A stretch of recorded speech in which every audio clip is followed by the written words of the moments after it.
What is up, everyone? My name is Rednu, and in today's video, we're going to be doing our first episode of this very scuffed podcast that I came up with last minute. It's called Horsin Around. Okay, so in the show, what we're going to be doing is talking about Umamusume and pretty much how it relates to real life. And today, I have myself, obviously. I think you guys know me, but if in case someone else is uploading this on someone else's channel, my name is Rednu, and I do Umamusume content pretty much full time, all the time. I have a lot of guides and a lot of videos, and hopefully I could bring more content about Umamusume that's not just related to the game. But let me go ahead and introduce my co-hosts first. So we'll go from left to right. We'll go with Miss Nekopon first.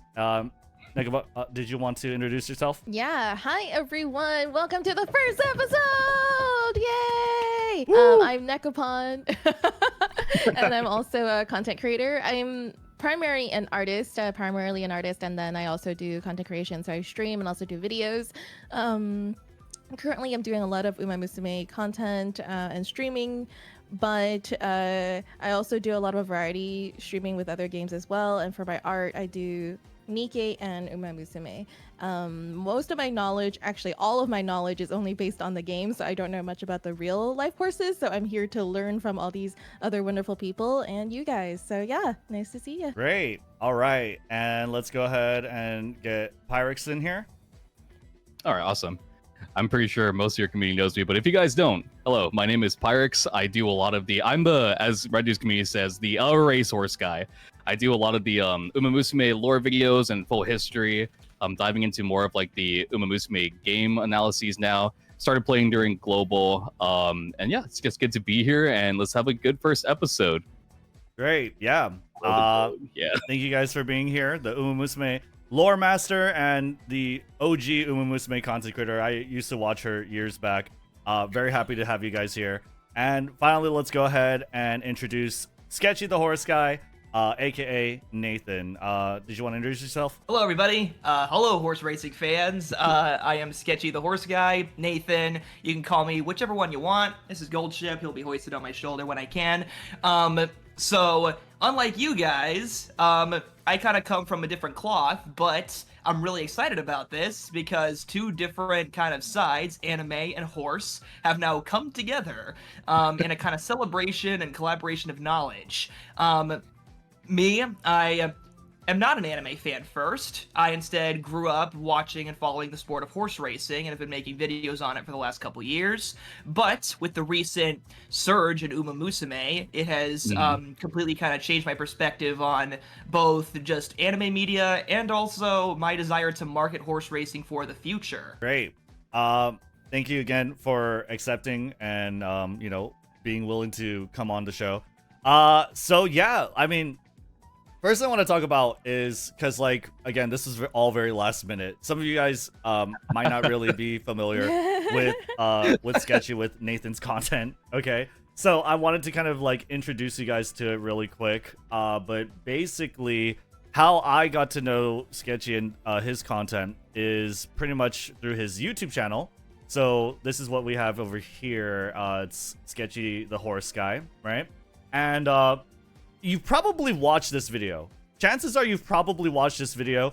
It's his most popular one. Video. I do want to ask, how did you, I guess, get to call that race specifically? Is there like any kind of story behind it, or There is how'd that one. happen? Yeah. So I have yet to be a full-time announcer anywhere. Almost all my calls are guest gigs. So they are basically handed over the mic by the regular announcer to give me a chance. And I happened to be interning at Horseshoe Indianapolis in the realm of marketing, and I did tell him about Umamusume. Nice. I'm trying to implement it somehow at some point. But the big point is that during my time there, while I was working in marketing, their announcer, John Dooley, great guy, really wanted to give me a lot of opportunities to call. So we kind of had a system where I would call at least like a couple races a week. He'd hand them over to me when I wasn't too busy. And one of the ones that I prepared for in advance was I told him, hey, John, next week, there's this horse named Skibidi Rizz. He's kind of a big thing. Can you let me call him, please? Internet. He was like, sure. Very nice guy, but yeah, he didn't fully know what Skibidi Rizz meant. I totally Oh. sympathize with that, but he just knew that like it fit the schedule, and why not? Sure, go for it. And as we were debating about it and talking about it, we kind of wished it into existence, because usually when we discuss deeply about a horse, it's the horse that ends up winning. The race had come off the turf. It was supposed to be a grass race, but it was cut. But the rains were so hard, they switched the race to dirt. So the field was cut in half, and he already had experience on dirt. So he was really able to benefit from that scenario and stole the race in the lead. And I did not think for one moment he was going to win. I really didn't. The whole thing. Underestimated.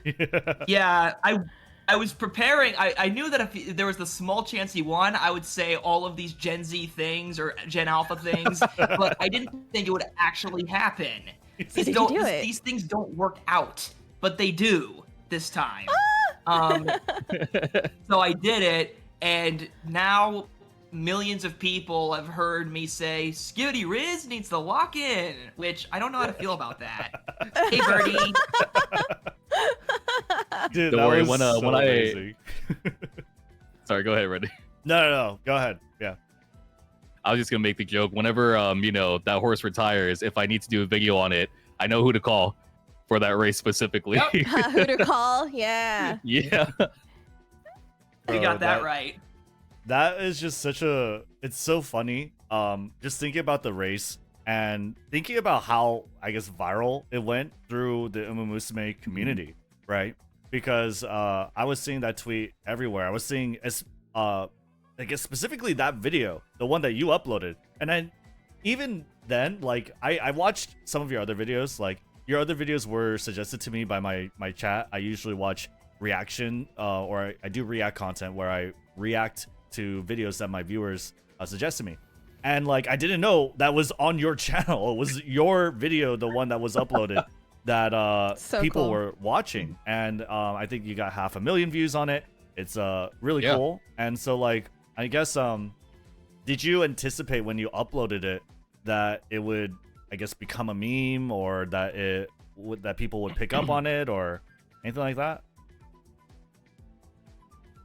I mean, I had to have some inkling about it, because if I didn't, I wouldn't have uploaded the video in the first place. But even when I did it, I didn't think it would get this far. Like, the reason, like, the first time I saw Skibidi Rizz, it was on Twitter, and when it showed up, it had 100,000 likes. So I was like, you gotta be gold. Then he showed up at Horseshoe, Indianapolis, and I'm like, oh my god, I could have a chance to call the one and only Skibidi Rizz and have a story to tell my friends. But even when I did all of that, even though I had came into it knowing that this horse has virality, I didn't expect it to happen like this. I didn't expect him to win. I didn't expect it to go this far. I was expecting a couple thousand views and maybe a couple hit tweets, like a couple thousand view tweets, but 500,000 on that original video alone is mind-boggling. I mean, some of the Triple Crown races don't get that much like viewership. Yeah. True. That's true. It's amazing. That is actually crazy. Yeah, I mean, at the end of the day, like, you can't really predict who wins, right? I think him winning had a huge part of it, right? For sure. It was also a great timing too. Oh, wait, sorry, what you said? No, it was also good timing just because this race happened right around the time Global blew up Umamusume. So a lot of people just had a peak interest in horse racing in general too. And a lot of my friends actually that I knew in high school actually had your video and they recommended that knew nothing about like horse racing, whether it be American or Japanese. And they're like, isn't this a thing that you cover? And I was like, hey, it's in your feet. It's infected everywhere now. So right place, right time, right call. Like, it's a culmination, really. Yeah, I agree with that. Like, that was something I even had the opportunity to do when one person from Horse Racing Nation, which is a basically horse news site, was like, hey, can I get a few words about Skibidi Rizz? So, like, it's kind of funny because, like, they know about the virality of it, but they also are like, I have no idea what this means. All I know is that people are going crazy over it. Please, young person, tell me about this because I have no idea. I'm too old for this. So I did, and even then, I was like, this was a perfect storm. Umamusume Global, the funny name, him winning, it was perfect. The same thing happened in Indonesia when that game got super popular in that country, and then everyone tuned in to watch their Triple Crown winner, King Argentina. Yeah. Didn't they broke the chat or something because it was going so fast? Like there were a bunch of people there just flooding it with like, what was it, Amazing or Umapyoe or whatever, like that just came in to watch that race. Yeah, I believe it was amazing. Yeah, it went nuts. Like the average viewership before was like a couple hundred people, and it peaked at like 15,000. Wow. Yeah, Holy. it was complete pandemonium because Indonesia, they love this game. And the same thing kind of happened in Thailand with all of their sponsored, well, not sponsored, but like all their like Uma themed horse events. The people always come in droves. It's amazing. Yeah, no, it was really cool. And like, there's another event that happened recently, right?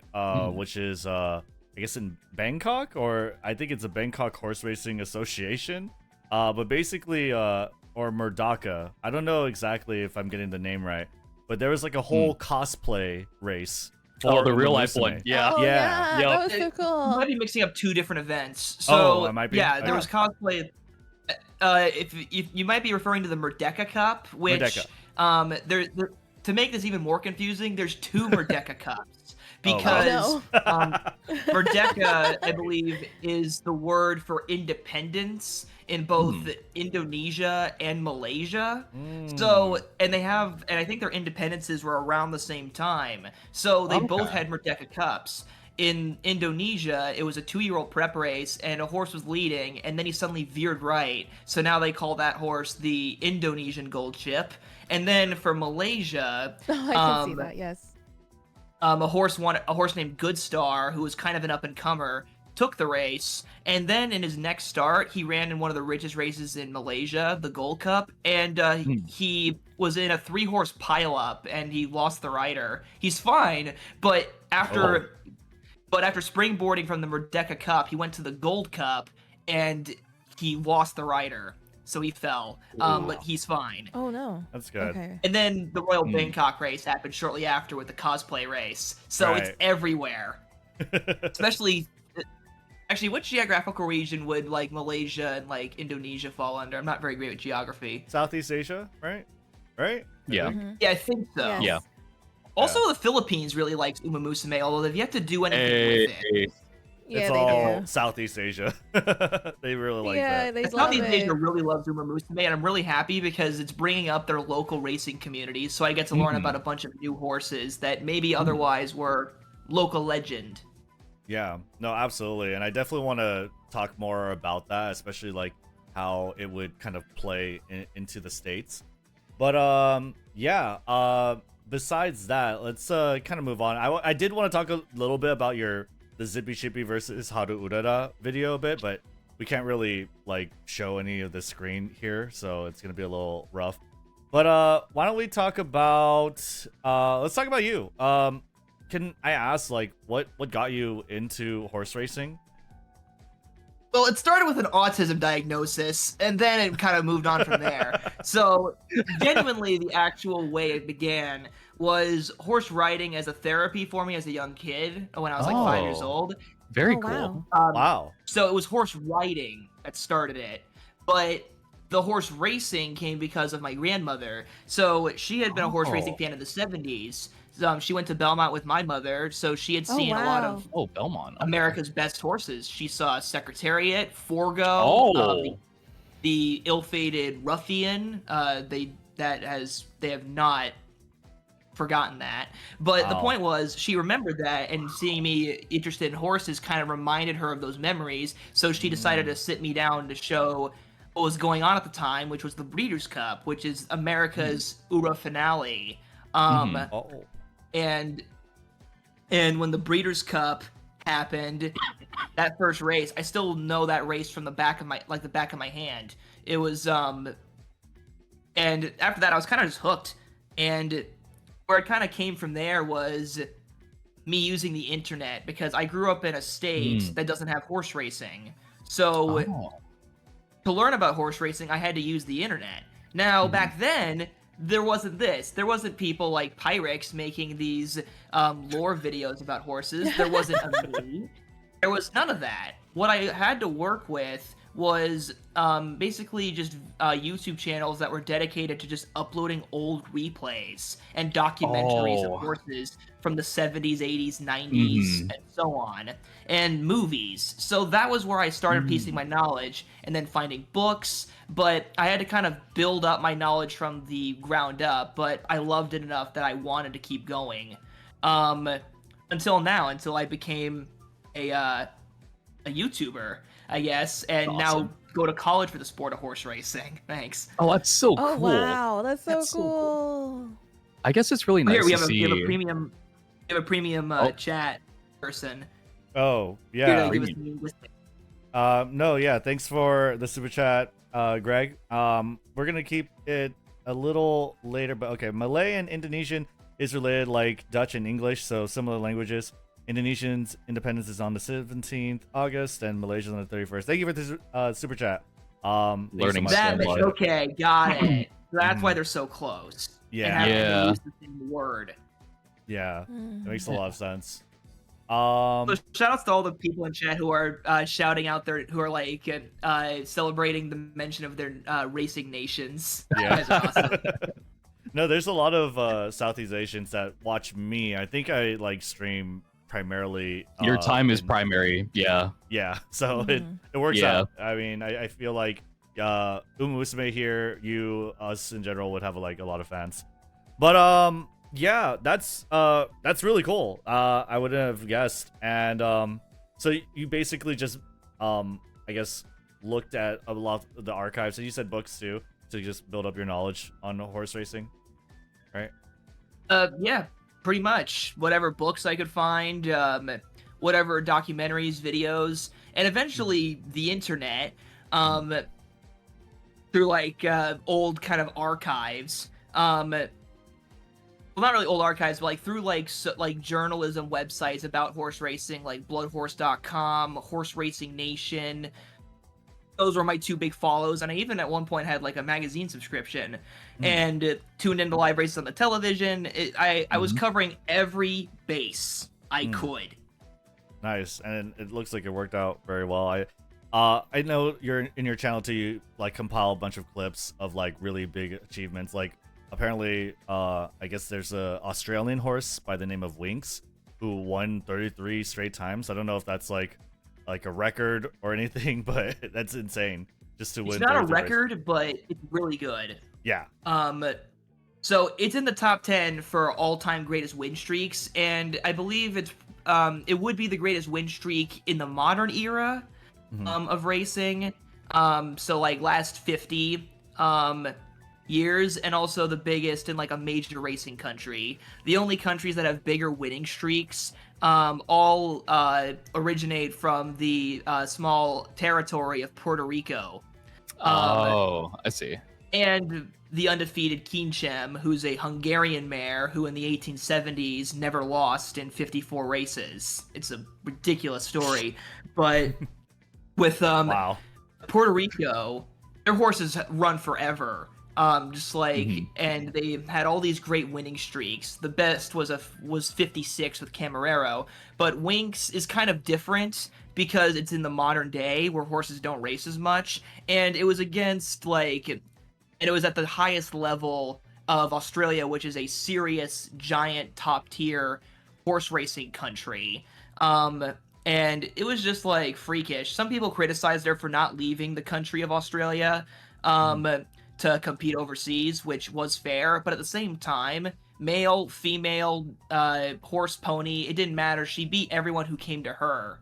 And to win that many races she was started when she was like 3-4 years old, and when she retired, she was 7.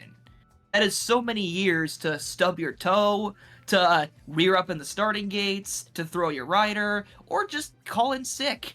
But yet, they couldn't do it. Most horses win races at 80%. That's why a winning streak is so impressive. These horses are oddly human because they're so imperfect. Right. But yet she seems so invincible.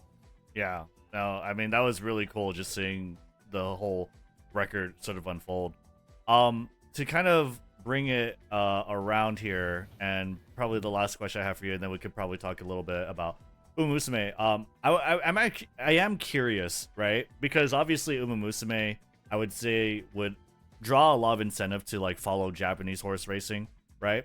What would you say like your interest levels are in the different horse racing scenes by nation, and has like Umamusume impacted that at all, or were you always interested in like these different horse racing scenes? Okay, so unsurprisingly, America is the region I follow the most. Yeah. But if there are other nations that I do try to semi-follow, I tune in for the big races in Europe. A lot of major G1 races. I keep in the relative know-how of European races, especially Britain and Ireland, and a little bit of France, especially when it comes time for the Arc. Then, while it's not really a nation in the sense of like that it races all year, I do try to keep track of when like the Middle East brings everyone together for their big races, the Saudi Cup and the Dubai World Cup. Not really like there is a local racing scene there, but it's kind of down low. But just for that week, they bring everyone together in the winter time, and so I try to keep up with that for the to some extent. Japan, I think, would probably be in the top 3 for racing countries I do follow. There's still a lot that slips by even me, but I try to keep track of like the major graded and Group 1 races there. And I had been doing that since about 2022, 2023. So I was following like Equinox, who is the son of... and for those that not know how, Equinox is the son of Kittison Black, who is arguably even better than him. Who in 2022 and 2023 won the Rimakinen, stole the Dubai Shima Classic overseas, won the Takarazuka, the Tenno Show, the Japan Cup. Was just on this incredible winning streak, and also was capable of doing things like he caught a horse who was basically a Silent Suzuka 2, Panthalaza, who in the Tenno Show Autumn opened up nearly 20 lengths, and he caught him. That horse was running just as fast as Panthalaza, and he caught him. Wow. So Equinox is a horse good enough to catch Suzuka. Oh, wow. Wow. There's so much like I don't know about, I guess, horse racing in general. Like being in this call for what? It's been 20 minutes. I feel like I'm in a class session. Oh no. Yeah. Oh no, gold chip. Save it. No, get gold chip. Go get gold chip. I killed him. But I wanted to ask you, so knowing about all these different types of races around the world, what would be like your top 3 that you'd want to go and attend if you had the opportunity to physically be there and witness a race? Ooh. All expenses paid? All expenses, like tomorrow they said all expenses paid, hotel, you can go wherever you want to. Like whether it be to like commentate for it or like be just a normal attendee for it. Both would be cool, but like all expenses paid. The Kentucky Derby is actually a race I've never attended. I've attended the Preakness and I've attended the Belmont, but I never did the Kentucky Derby. It's just so expensive, and it's pandemonium when 150,000 people, which is the size of Syracuse, is in one mile place. What? The Melbourne Cup Festival in Australia in November. Those 4 days, absolutely. The Rimakinen, the Dubai World Cup, I consider kind of the ultimate, like, I don't know what to call it, just like international brawl. The Dubai World Cup event. It does seem like that. It does seem really cool seeing all the different horses come in. Sorry to interrupt you. Oh, no worries. Yeah, it is insane. And in Europe, the Arc and the 5-day festival at Royal Ascot, where the literal king shows up in mid-June. Oh, wow. Those are the bucket list, big, worldwide horse races. And the Durban July in South Africa. Okay. Nice. That's cool because they're like all different places. I I'm like so centralized to Japan from all these research videos I do. I only know a lot about the big Japan races, so I wasn't aware of like the Dubai race that you talked about, because I thought Japan Cup was like the biggest international race that there was out there. So I mean, if that's a bigger one, I'd love to know more about that too. That's really cool. It's all different types of places that you want to go and visit. Exactly. Like, that's the one thing about horse racing, is that unlike other sports, it is one of the few sports that has some level of big event, big success on every continent there is. The Kentucky Derby in North America brings 150,000. In Europe, the Arc and Royal Ascot bring in 50 to hundreds of thousands of people over the course of just a couple days. In South Africa, the Durban July brings in 50,000 people. The Dubai World Cup in the Middle East brings in 30 to 60 and the best and the richest purses in the whole world, along with Saudi Arabia. Betting goes crazy. Yeah. Ironically, the Middle East, well, they don't do gambling in there, so all the gambling is outsourced. Okay. Oh, interesting. Very odd. Hong Kong, I missed Hong Kong. Hong Kong is literally just a city just that revolves around horse racing. Japan, I would love to go to one. Japan, the Arima Kinen brings 160,000, and the Melbourne Cup brings in 350,000 over the course of 4 days of festival. Just like that, all those continents with at least one big racing day. Oh, next time I go back home to Hong Kong, I have to go check it out. Sha Tin, and during the weekdays, Happy Valley. Wait, you just know that's so cool that you have like such this extensive knowledge about just not only just generalized American races, but just everything else. I have to pick your brain later. Let's talk about horse racing at some point. Look, this is what that is my dream, to just have my brain picked and to spread my knowledge of horse racing to the world. We're learning so much already just sitting here listening to you. Yeah, for sure. Yeah. I do want to elaborate to Dokata. They said that the Japan Cup doesn't feel as international as it used to be. That is pretty true. What happened is that Japan got so good, they kind of discouraged everybody. That is literally it. When the Japan Cup was created in 1981, and the first winner was a G3 winner from America named Merzy Doates. That was a G3? I didn't even know. I thought there was like a G1 winner that came in. That's crazy. No, Merzy Doates was not a G1 winner in America, and she smashed the track record by half a second. It was embarrassing for Japan, and they were so like, we gotta change things around here. That's when Japan decided to take racing a bit more seriously. They always had decent breeding and were getting good horses, but that's when they kind of went full throttle into racing, and over the span, and were able to, in the span of just 20 years, scare off all competition. I mean, horses from India, New Zealand, Australia, America, Europe were all coming in, and now only a few dare to challenge them. That's because the Japan Cup is right about to come around the corner too in November, so it'll be interesting to see the lineup. I'm not sure if it's out yet, if the lineup is out, or if they're still nominating horses for this year's Japan Cup.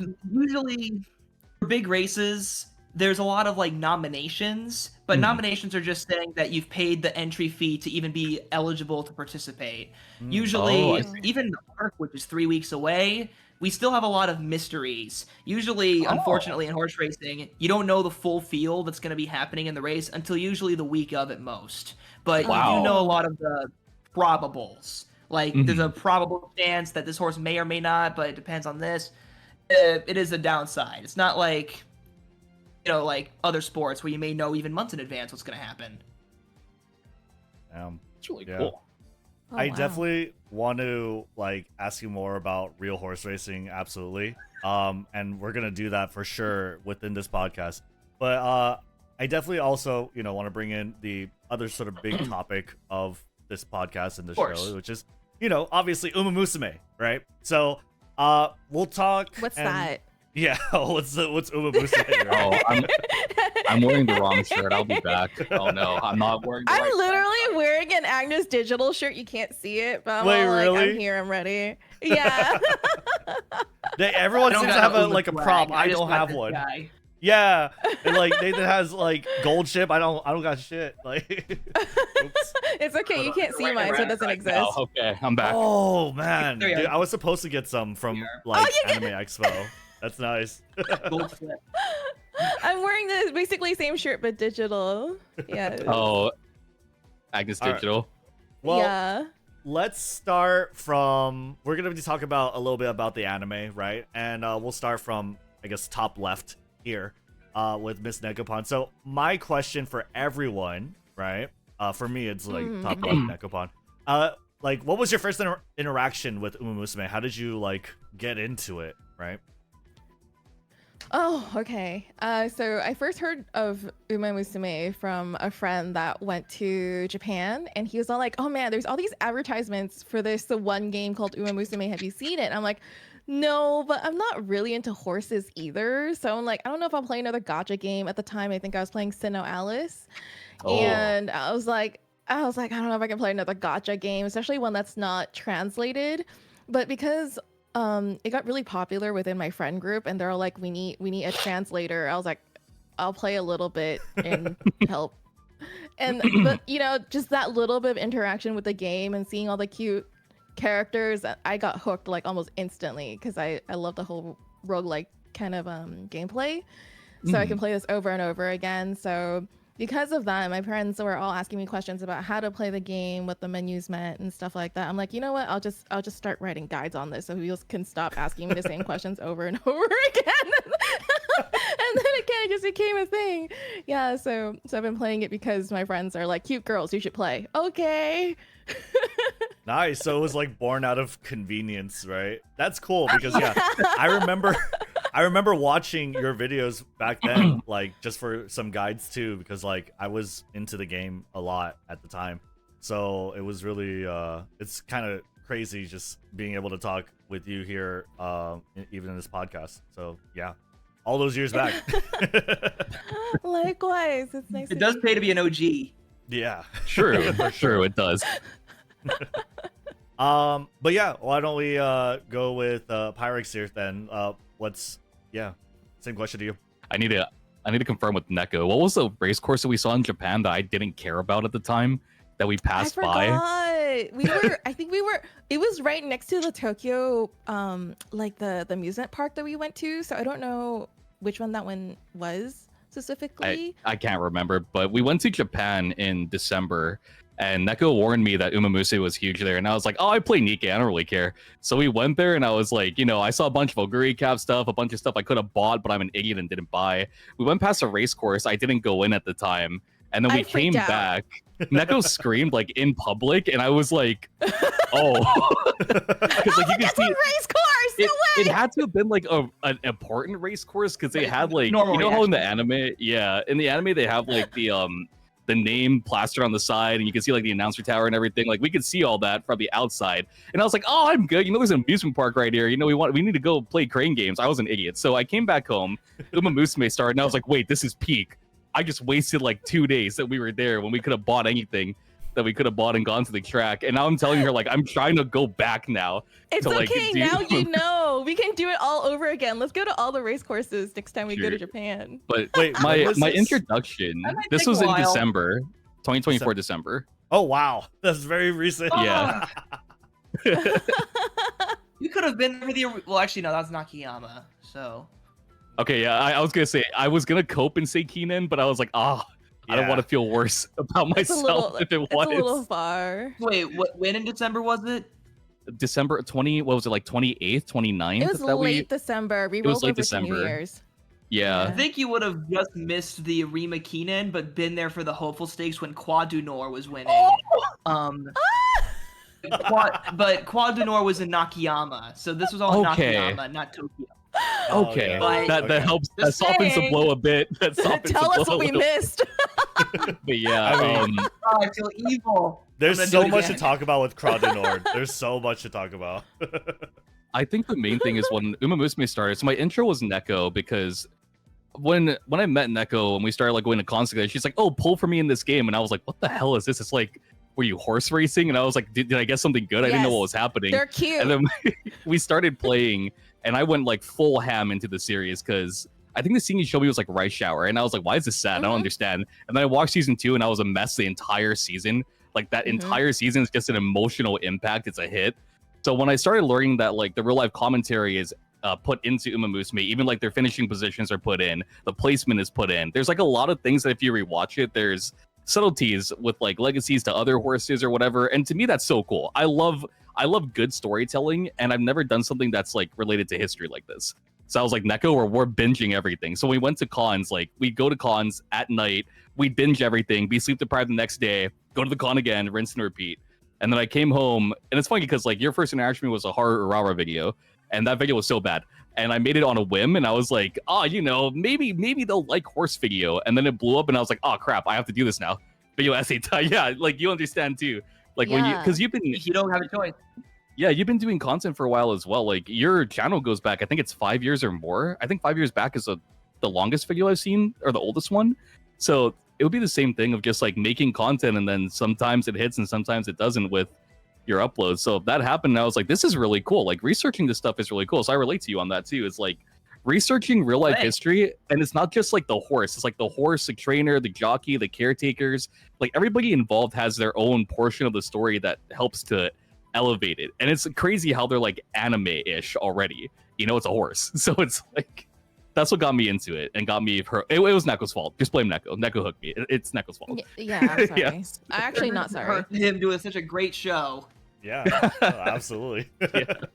So it sounds like, and it sounds like a running theme too, right? It's like I feel like everyone's first interaction with Umamusume is like, what the heck is this? What is this weird ass like Japanese thing? Like, you know, it's so Japanese, but it's so like once you get into it, it's really good. It's really, really cool and very heartfelt the way they tell the stories, right? But yeah, let me throw the question to, we'll do it like clockwise, right?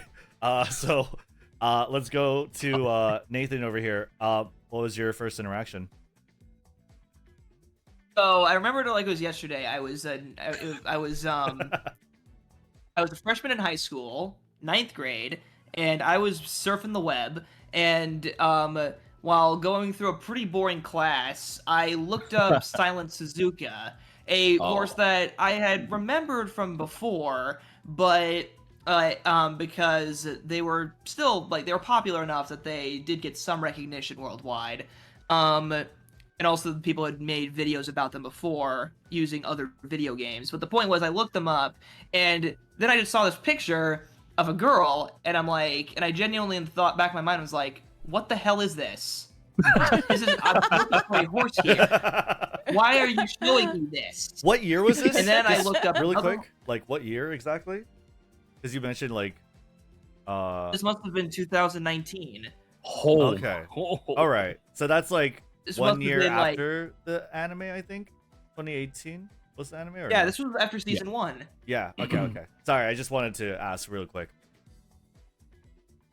Of course, yeah. So I was, in a weird way, introduced to it from its infancy, against my will.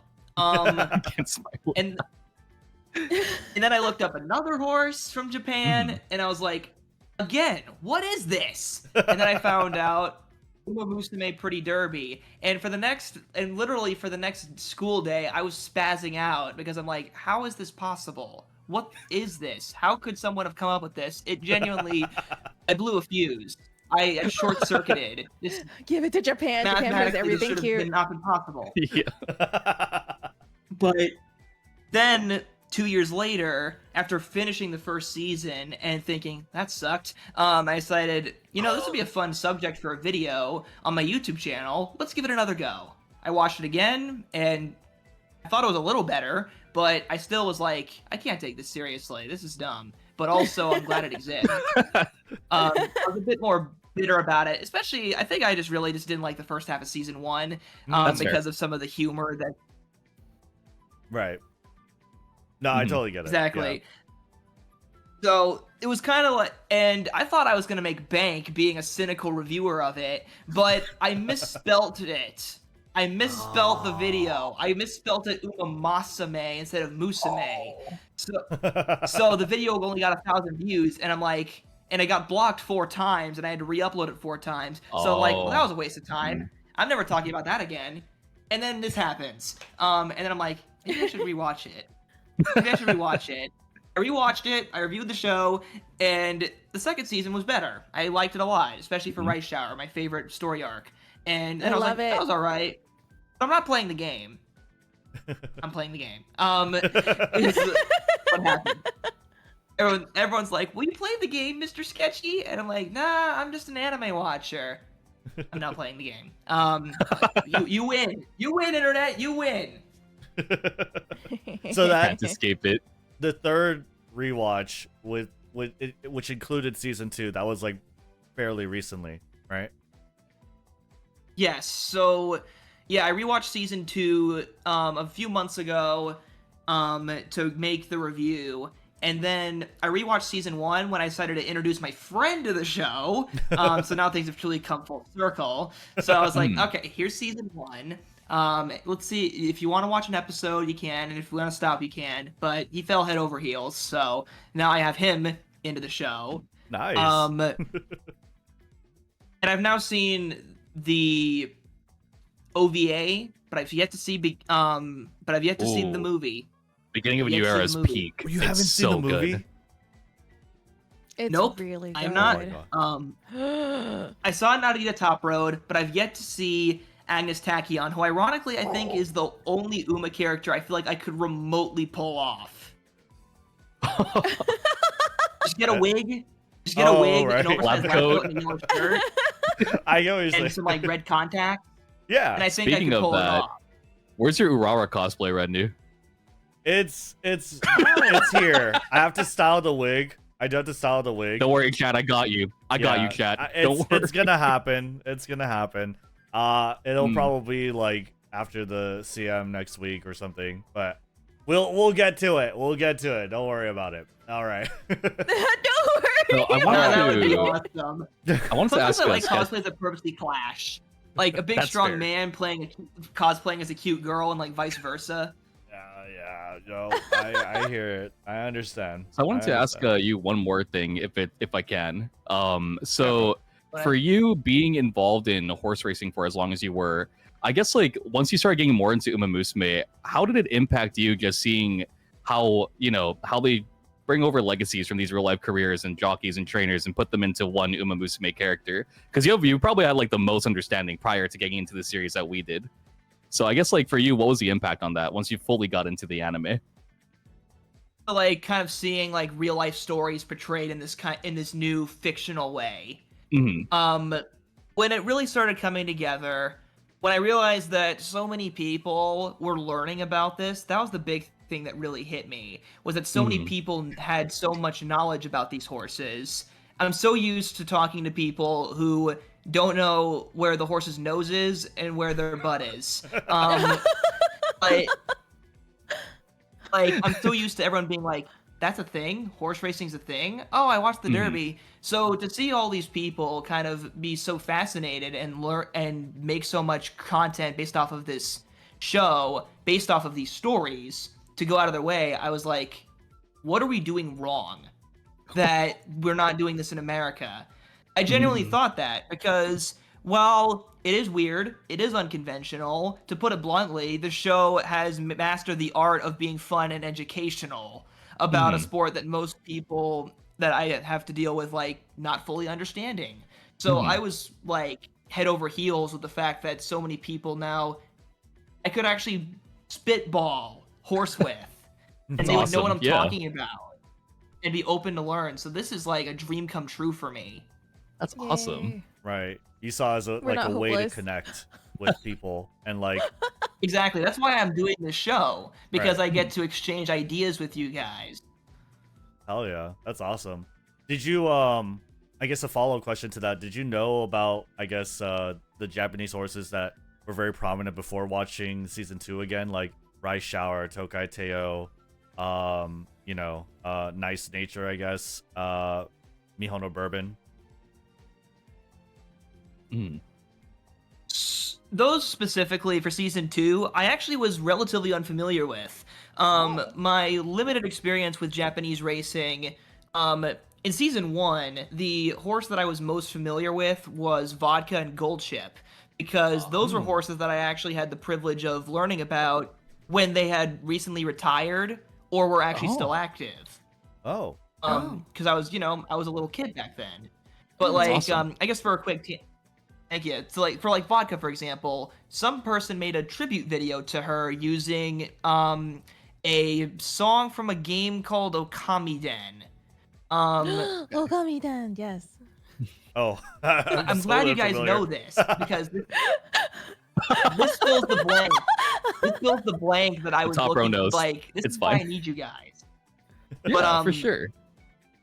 They used a song from one of the Okamiden games and then spliced clips of her, and I'm like, that's a cool horse. And then they made another tribute with Final Fantasy, which was pretty good. Awesome. But the point was that that video introduced me to Vodka and Buena Vista, which were my first inklings into Japanese racing. Then I learned about Genildana and Orfev because they were at the top of the leaderboards, TM Opera O, and then followed the Japan Cup, found Epiphaneia. So that whole group of late 2000s, early 2010s I was familiar with. The 90s, nope. I didn't know all that much. So season 2 was actually a great opportunity for me to learn about it at the same pace as actually new Uma fans were doing. So I got a unique sort of perspective. In season 1, I was familiar with Silent Suzuka and Vodka, but still I had yet to fully know Special Week. Now I know she's awesome. Season 2 was just like that. Right Shower especially destroyed me on the inside and out. Oh. I feel that. So Rice Shower is Neko's favorite character, and when she told me to research it, I had no clue about how Rice Shower passed You're away. a masochist. Yeah, I am. I love a sad story. A good depressing story is my thing. Well, then you love Ruffian. I'm gonna have to look that. We have a lot of research to do after this. Just like the connection in this call alone. Like what a Ruffian is our great American American Rice Ruffian's Shower. like our American Rice Shower. She was loved because she was also a jet black horse who was really good. She was never seen as a villain though. Everyone loved her, but unfortunately, just like Rice Shower, she had a very high profile breakdown. But if there's some solace to be like she was unbeaten in 10 races, and in her 11th, she was pitted against the Kentucky Derby winner. It was supposed to be a great battle of the sexes match race, off the heels of Billie Jean King and Bobby Riggs, in tennis. But instead, she broke down within half a mile, and it was awful. It was a complete tragedy. But there's some solace to be found from that. It was that the mistakes that were made that led to that were then rectified with way better veterinary care in the coming decades that were inspired by saying never again. Okay. So I need to look into that. That actually seems like a really good. I'm a sucker for stories like really sad stories like that, or stories that have a really like happy ending. It's one of the two spectrums. I need to look into that horse after we do this. Oh, me too. Me too. Yeah. Yeah, I'll give you like 1,000,000 horses to look up, and you're just gonna be stuck all night. You see behind me? Sounds good. My community makes fun of me because I have 2 more whiteboards above this, and I will write down stuff that I'm gonna cover, and then it's like a checklist. So yeah, hit me with it. For the rest of your life. Yeah, hit me with it after for sure. Nice. Well, all right, I guess it's on to you, huh, Rednu? How did you get involved? I'm not gonna like harp on it too much because most of my community who are like primary viewers of this probably are familiar, but I will talk about a little bit in that like my first interaction with Umamusume was through the anime, and it was like through the 2018. I'm pretty sure it came out 2018, right? But basically the very first season. I was just looking at the time for like seasonal anime to watch. I was that kind of anime viewer. I was watching seasonal stuff, and I was just taken aback by season 1. Like, especially the first half. It's slow. The humor it's cheesy. It's funny. Like, I still think it's funny. I do enjoy season 1, but it is cheesy, right? It's so charming in that way, though. Yeah, no, that's exactly what it is, right? Yeah. And I appreciate like those type of things as just an avid anime viewer. But what really got me, what really shocked me, I was just like, wait, what are they doing with this race, with this horse, with Silent Suzuka specifically, right? when she started wobbling on the track, and I was like, what's happening? Is she gonna, what's like, you know, I was just totally taken aback in how they handled the scene and how they executed on that. I was like, wow, this is like some really crazy stuff. And then I learned like it's based off real horse racing. And, you know, we have, you know, other videos online, I think, showed the exact scene, right? With Yutaka Take riding San Suzuka. Yes. And the whole story of her kind of going off the track, but still trying to keep him on to, you know, essentially save him. Just a so powerful story. Yeah. I was just like, wow, this is crazy. This is really good. And I can't wait for the video game to come out. And so that's basically kind of what I did. Really quick, let me just, okay, Twitter, we're gonna kick you off and kick too. Sorry. It's the bandwidth is bad. Join on Twitch. Sorry. But that was basically you've been exiled. Yeah, it's As soon as I off. retweet on Twitter to get more people in, you do this to them. How could you? I'm sorry. This is all scripted. They could come It's all on. scripted They could for come people on to come to Twitch. Twitch. They could come on Kick. Okay, or I'm on YouTube. Sorry. But yeah, that was my introduction. Was through the anime, through season 1. I think that's what really grabbed me, and also like the phone call from El Condor Pasa, who lost in the arc. I was like, this is really just emotional stuff, and the fact that it's based off all real things was like really moving to me, and so I really enjoyed it. And that's I really think the history aspect of it is so amazing, how they incorporate it into the anime. Yeah, I think that's what gives it a lot of weight. Yeah, I think too, visually and the storytelling is amazing. Yeah, I think too. Off the rails.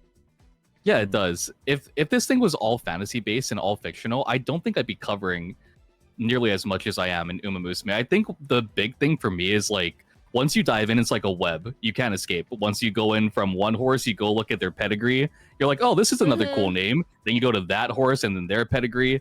You know, so it's like you're here forever, pretty much. Like one horse can be the gateway for you researching a bunch of different legacies that are present. Like I didn't know who Sunday Silence was, and now I know who Sunday Silence is. Or Sunday Silence, I know like Northern Dancer. I know like, you know, a bunch of other names that are bigger in America because I didn't really research a lot of American horses. But now it's like from Japan is transferred over, and there's so much influence like from that one point. And it all started because I was researching like the main season 1 cast, you know, and I didn't expect it to go that deep, but it just does. It's a web, and I'm glad to be sucking it. Like, you know. Yes. Oh We're yeah, all right? here. Like a big dub. Yeah.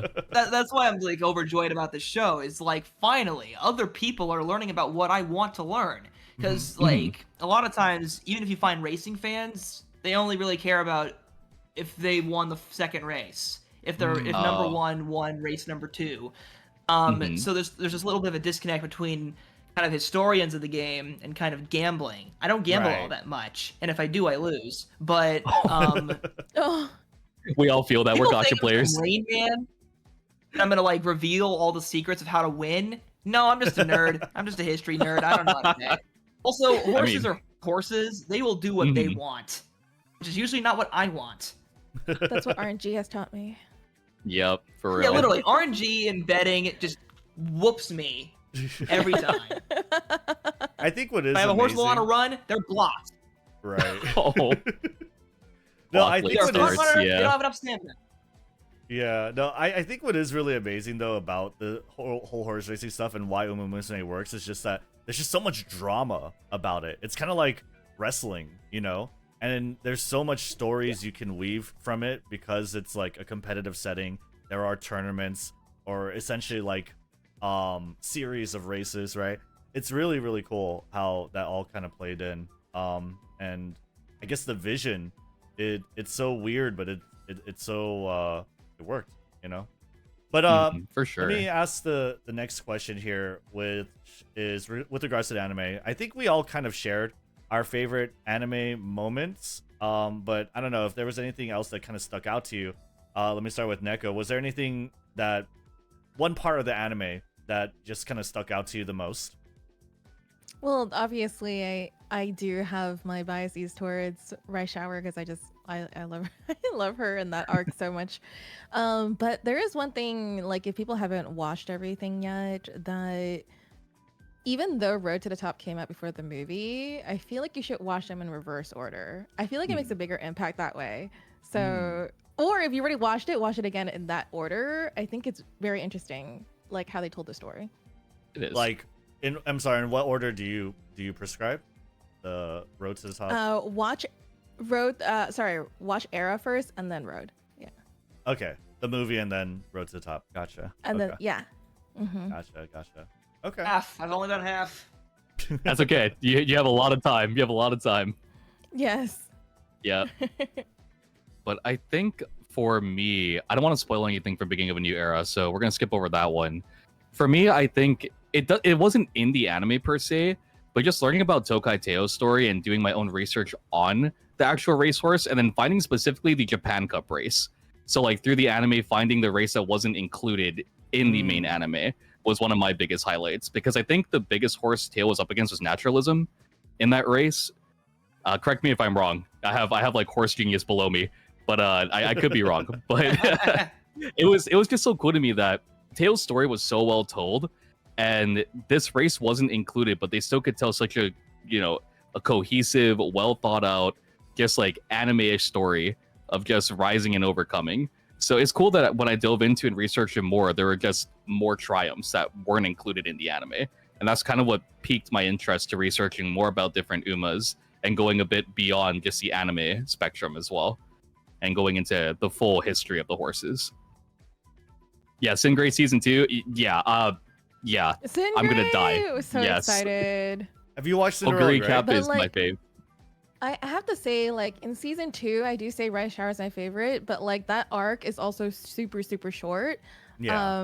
And the most of it is about Tokai Teio. And at first, the first time I watched season 2, I was not really into the main arc with Tokai Teio. But after learning more about it, about the real horse through Pyrrhix's videos actually and researching it with him, it made so much more sense why they wrote it the way that they did, and I had so much more appreciation for season 2 than I originally did when I watched it the second and third time. So yeah, it's actually really cool to learn more about the real horses and then going back to the anime to like see how the parallels work.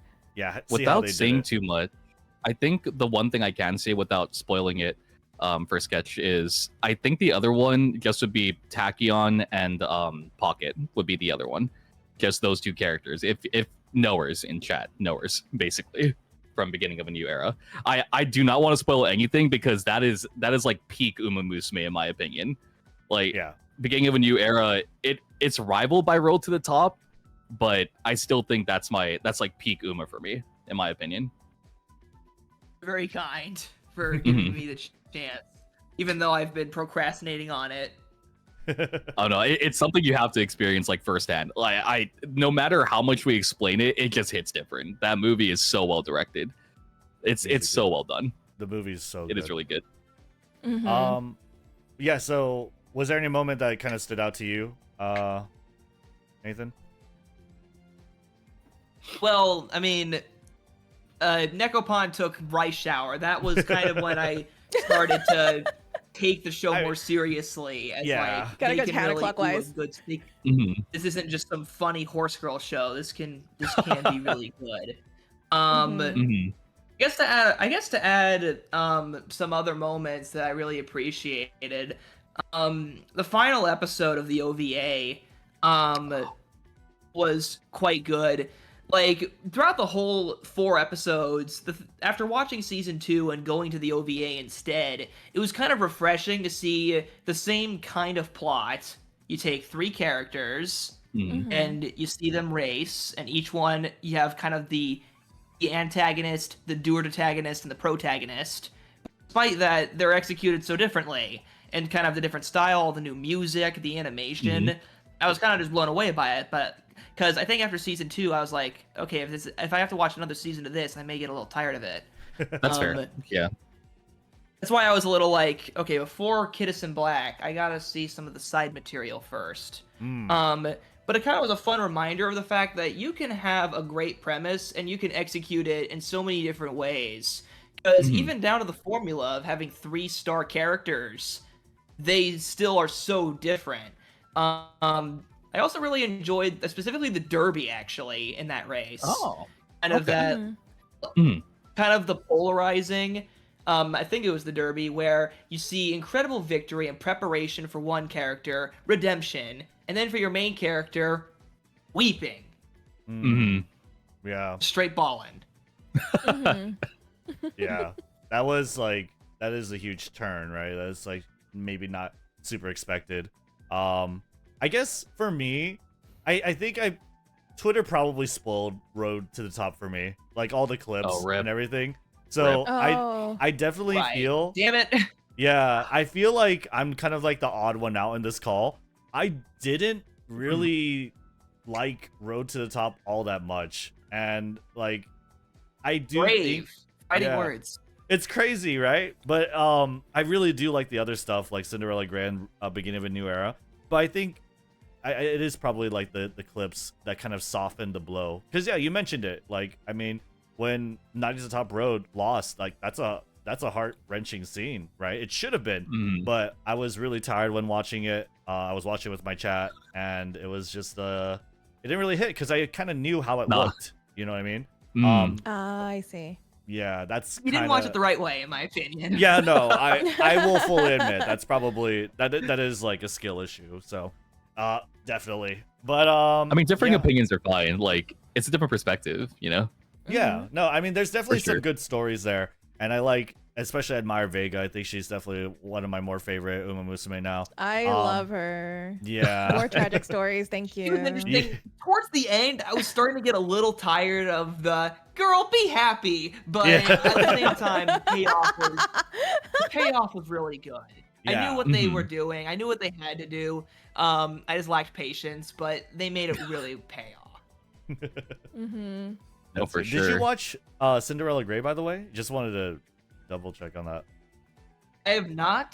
Mhm. But like, even though I don't know the inner workings of it, I am at least familiar. Oguri Cap was one of the horses that I learned about before the show. Okay. Nice. So, oddly enough, my first introduction to Oguri Cap was actually through a video about Horlicks, who beats her Oh. or him in the Japan Cup. Horlicks was a New Zealand filly. I forget what the placeholder name they have for Horlicks is in the show. Let me check. Horlicks is, they have all these placeholders to dodge Yeah. copyright, which I get it. But whatever it is, I forget exactly. another myself. character who's named like Ellerslie Star, and Ellerslie Star was Bone Crusher. Oh. Baller, badass name if I've ever heard one. Ironically, he nearly broke off his own bone as a baby because he ripped the skin off his leg. So Jesus. he almost self-bone crushed, but he was fine. But he my was injured goodness. before the Japan Cup. Crazy. That's a full queen. There we go. So full queen and Sin Gray, Horlicks. That was where it started. So I'm at least familiar with Oguri Cap, but I do really look forward to it as kind of like my final reward for completing the show. And as a personal side note, I've been trying to think of American side one-by-one comparisons to Japanese horses, and it's not easy. But Oguri Cap, I think, has one of the best counterparts. Oguri Cap is to Japan what Seabiscuit was for America. Oh. Oh. Okay. Okay. That's a good like. They are parallel. they are incredibly similar. Both were horses that kind of started in lower level competition. And then through their transition into top tier horse racing, they had the opportunity to become kind of down on their luck, hardworking heroes, as they were so imperfect. Oguri Cap had the crooked leg. Seabiscuit was just ugly. He was small, tiny, he was poorly constructed, but he knew how to race once given the opportunity to. And just like Oguri Cap, he got hurt, tailed off a little bit. He missed all of 1939, and then came back and won the race that had previously eluded him, the Santa Anita Handicap. Oguri Cap, I believe he had just lost to Tamamo Cross in '88, or at least had that gap year. Seabiscuit had lost the Santa Anita Handicap twice by just a nose. This much. Twice. It's always so but in his close. final race, exactly, and it was extremely unfair how he lost. The first time his jockey misjudged the finish line. The second time he was beaten by a horse who was carrying 30 less pounds. But for the third time, for round number 3, he was recovering from an injury that took him out for a year, just like with Oguri Cap's kind of setback. You know, he was older, but he did it anyway. With his last strength, he set a record in front of 80,000 people, and he did it. So Seabiscuit for the 30s and the Great Depression is what Oguri Cap was for the 90s kind of bubble economy of Japan. Gotcha. That's so cool. Oh, You gotta send me that list. I'm gonna die after this call. I'm just gonna die researching horses. I am going to kill you. If I go away, Chad, this is what happened. I died. Blame the person below me right here. Right. We are The most friendly, in the most friendly way possible. You are dead.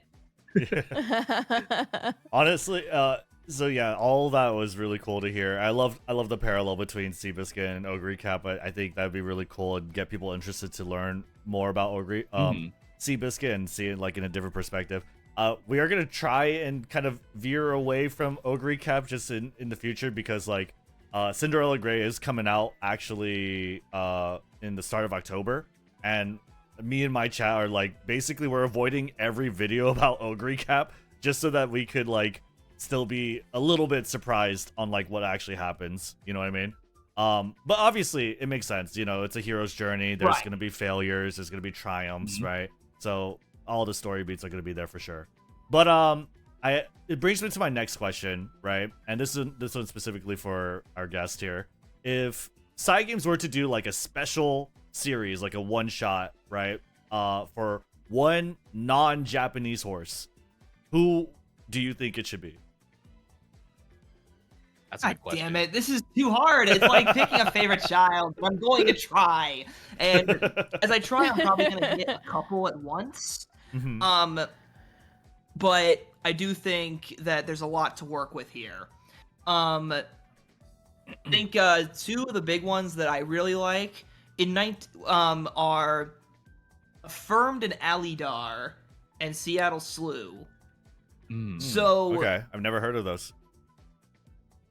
So they actually ran only a year apart and even ran against each other. So you can execute this in a couple different ways. But let's start with Seattle Slew. Seattle Slew was an ugly duckling of a horse, bought for just $17,000 by first-time owners. Wow.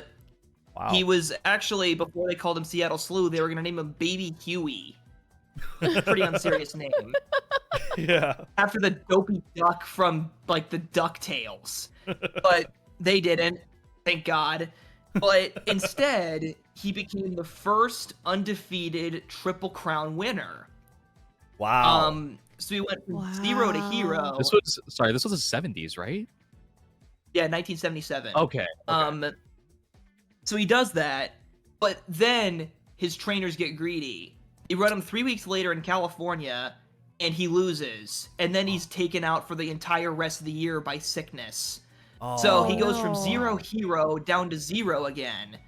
And when he comes back in 1978, he wins a couple small races, but his first serious test he loses.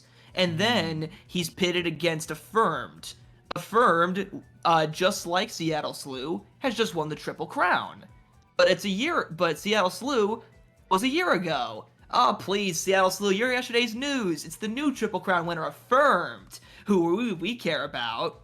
It was the first and only time, or it was the only time in history that 2 Triple Crown winners faced each other. But everyone preferred Affirmed. He was new, he was young, he had a really young, hot jockey, who everyone loved too. Steve Cawthon, who was Athlete of the Year in 1977. Oh, wow. He actually booed Seattle Slew. He was a has-been, but he beats Affirmed anyway. Wow. And That's crazy. then after beating... You're telling me. And then after he beats Affirmed, they actually have a second match. And in their second match, they try to gang up on Seattle Slew by sending a pace setter, basically a twin turbo rabbit, who runs for broke. But Affirmed doesn't get the message, so all 3 of them go for broke in a 1.5 mile race. They basically sprint it. Affirm's saddle slips, he's out of the race, the rabbit's out of the race, and now Seattle Slew has to deal with the consequences of basically being super rushed. Rushed. And he only loses by a nose. He actually fights back. He beats a horse who's perfectly well rested in Exceller, and he only loses by a nose. It's the greatest losing performance ever.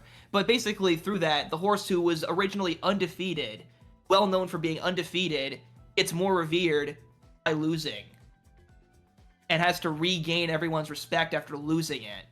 So Seattle Slew, and then Affirmed and Aladar is its own crazy story, because those two horses, they fought each other 10 times. Wow. Including an alternate duel for the Triple Crown. Just a wicked rivalry. I mean, it would be a slam dunk, piece of cake. Yeah. For American sports knowledge. No, like, actually, I'm getting so excited just hearing you say it. I could see a total, like, manga written about this story, right? Like, that is amazing. That I is see the whiteboard sick. happening. Yeah. Are you writing Seattle Slew? Yeah, leave me alone. I will never. There's a really good 45-minute documentary about him that kind of just goes through every single kind of step of it. But yeah, it was so Seattle Slew would probably be at the top of my list. But if one other one that I would probably add, it would be 1964 with a horse named Kelso. Kelso is the LeBron of horses. Not in the sense that he was the greatest, but in the sense of the generational run he had. Now, it's impressive when a horse wins Horse of the Year twice. Kelso, he was Horse of the Year 5 times in a row. Wow. And what? You can race that long? Yeah. Oh, yeah, you can. He had no testicles, so he had to do it on the track. He's what we call a gelding, a castrated horse. So as a castrato, he had no stud value. With no stud value, that makes sense. He leaves it all on the track. Yeah. He leaves it all on the track. His legacy, everything. He lives and dies at the races, so he runs forever. Wow. He was, but specifically about his last year.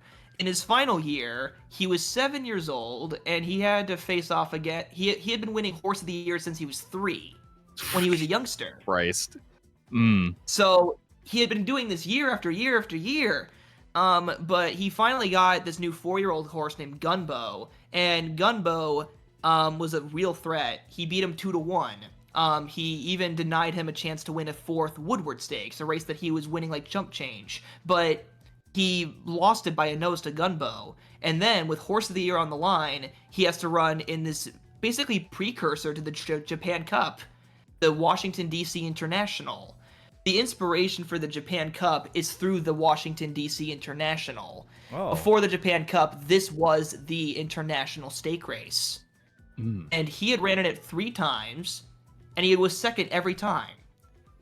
So he had to beat Gunbo in this race if he was going to keep Horse of the Year for a 5th time. He also had to run against a Russian horse during, the Cold War.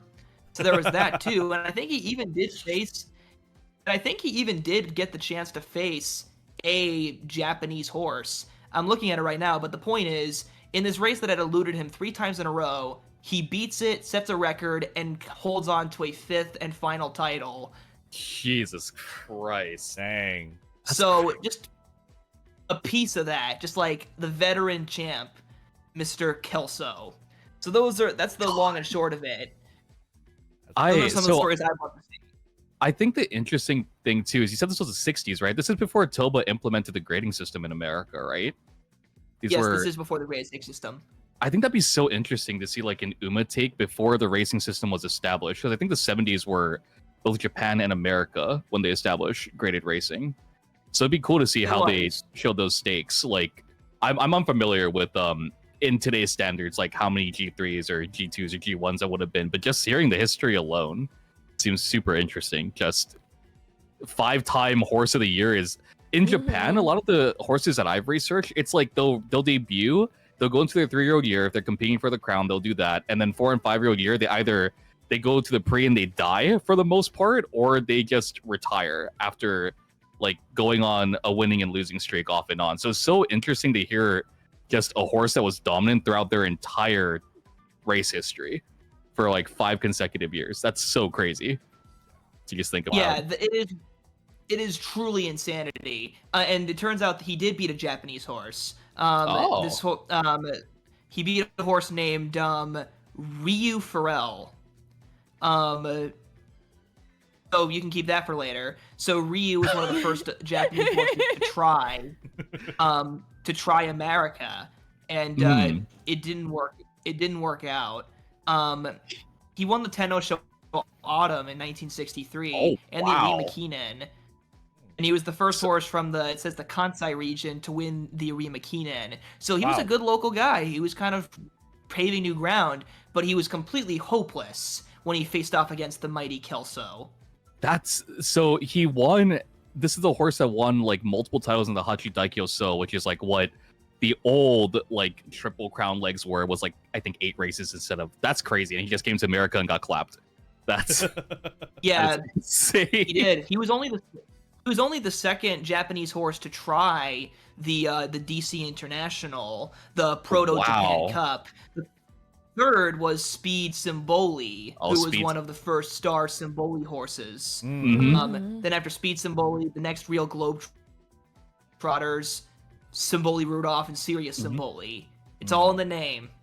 Yeah. When you were talking about when you were first introing, it sounded a lot like Symboli Rudolph's career with like going abroad, and then Symboli Rudolph was supposed to race in the Prix. I believe went to Cali and got like tendonitis, had to return home, and career just ended from there. So it's crazy the parallels, just like how similar they are for especially like a decorated horse like Rudolph having a parallel to like a decorated Triple Crown winner in America.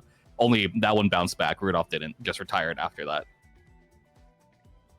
Yeah, a little bit, yeah. Like, I mean, Symboli Rudolph also, like Seattle Slew, faced another Triple Crown winner in Mr. CB. Mr. CB, although Mr. CB was more like Slew, in the sense that he was the older Triple Crown winner. But unlike Affirmed,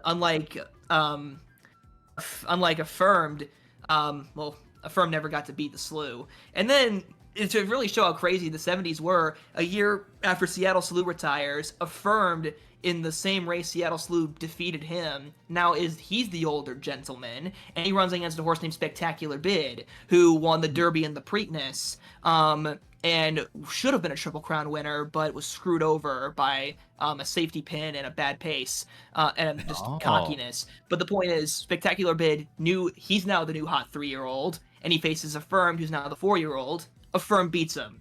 It's just like, and so it comes full circle for Affirmed. He goes and becomes the old man after being the cocky young boy. That's crazy. That's so good. That's so cool. That's so, like, I mean, it's just anime. Like, you could totally do that. You know what I mean? Like, It writes itself. It's a great It story. really does. Yeah. It really does. You can see me basically lose myself just retelling these stories. I mean, I love it, dude. It's so good. And you're telling it really well, too. Like, I could just see the picture. You know what I mean? Yeah. Holy. Thanks. And that's why I make these videos. Yeah, no, absolutely. I think they'll certainly pop off. It's gonna be really cool to see. So let's go ahead and move on from the anime topic. But let's talk about the game. So for the game, I mean, what has everyone kind of been up to recently? I guess we'll start with. I'll start. I mean, like, it's obviously CM. It's Gemini Cup. That's right now, and a lot of my audience do tend to be a little not sweaty, but at least they want to know what the meta is, right? So it's been a little tough because this is a long distance race course, so you need to put all your focus on like speed and stamina, like those two stats, and it's kind of restrictive. You got like really strong horses like Gold Ship being very, very prevalent, and I feel like a lot of people are kind of fatigued about seeing Gold Ship being like the prominent horse 2 races in a row. But yeah, I don't know. Besides that, I mean, I've just been just trying to do the CM, trying to raise a front runner. What have you guys been up to? We'll start with Nekopon. Oh, okay. Oh, we're going clockwise again. Yeah. We're going around. So for me, like, So me and Pyrrhixz have been traveling a lot lately. So we were at Anime NYC and also at San Japan. So if you guys were there, we were in Artist Alley. So we actually didn't get a chance to actually train for Gemini.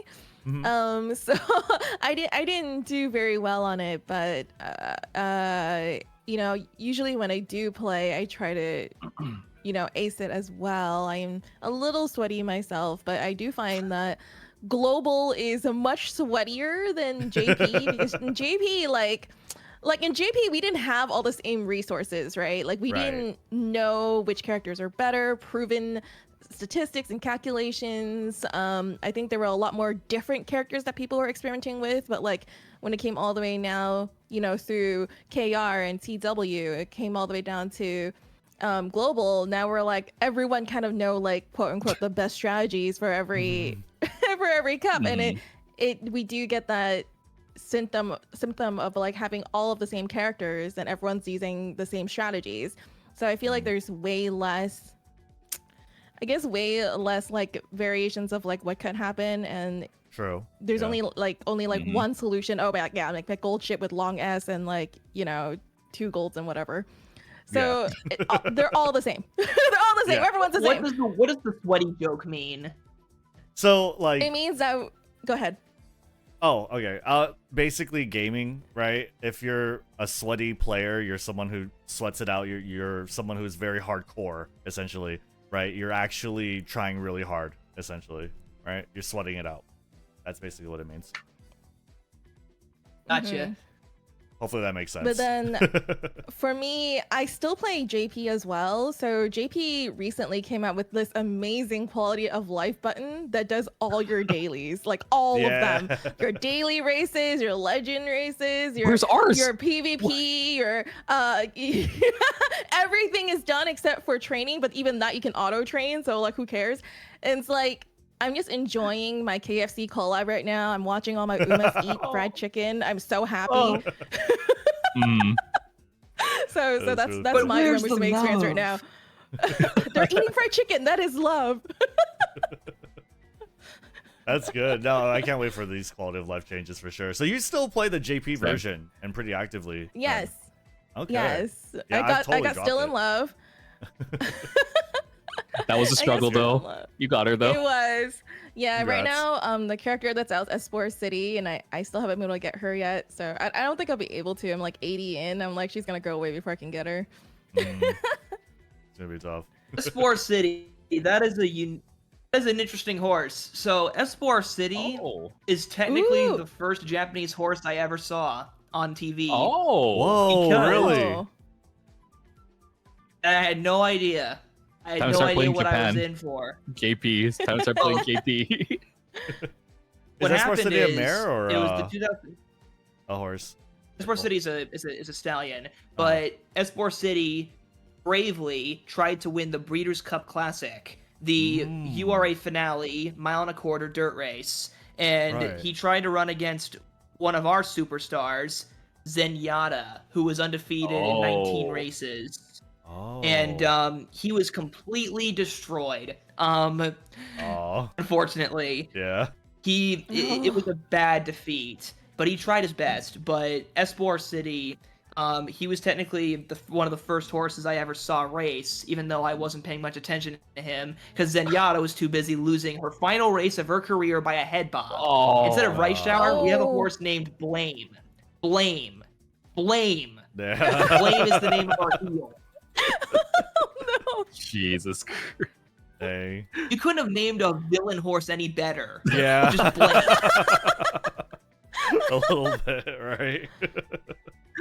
Zenyatta is not named after the Overwatch character. She is named after the album by the band The Police, Zenyatta Mandata, which I believe is also likely where the character Zenyatta from Overwatch comes from. But Zenyatta the Mare predates the character Zenyatta from Overwatch by a couple years. Sorry, someone in chat said that, and I needed to be like, no, Zenyatta Mandata, I feel that. It was a music vocal.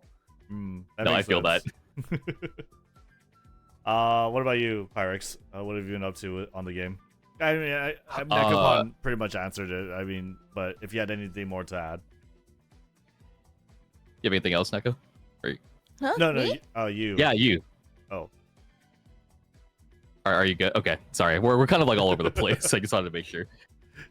So I guess for me, same thing as Neko. I've been traveling around. I literally threw in for CM. I didn't. I literally last meta got clapped by a gold ships and just gave up.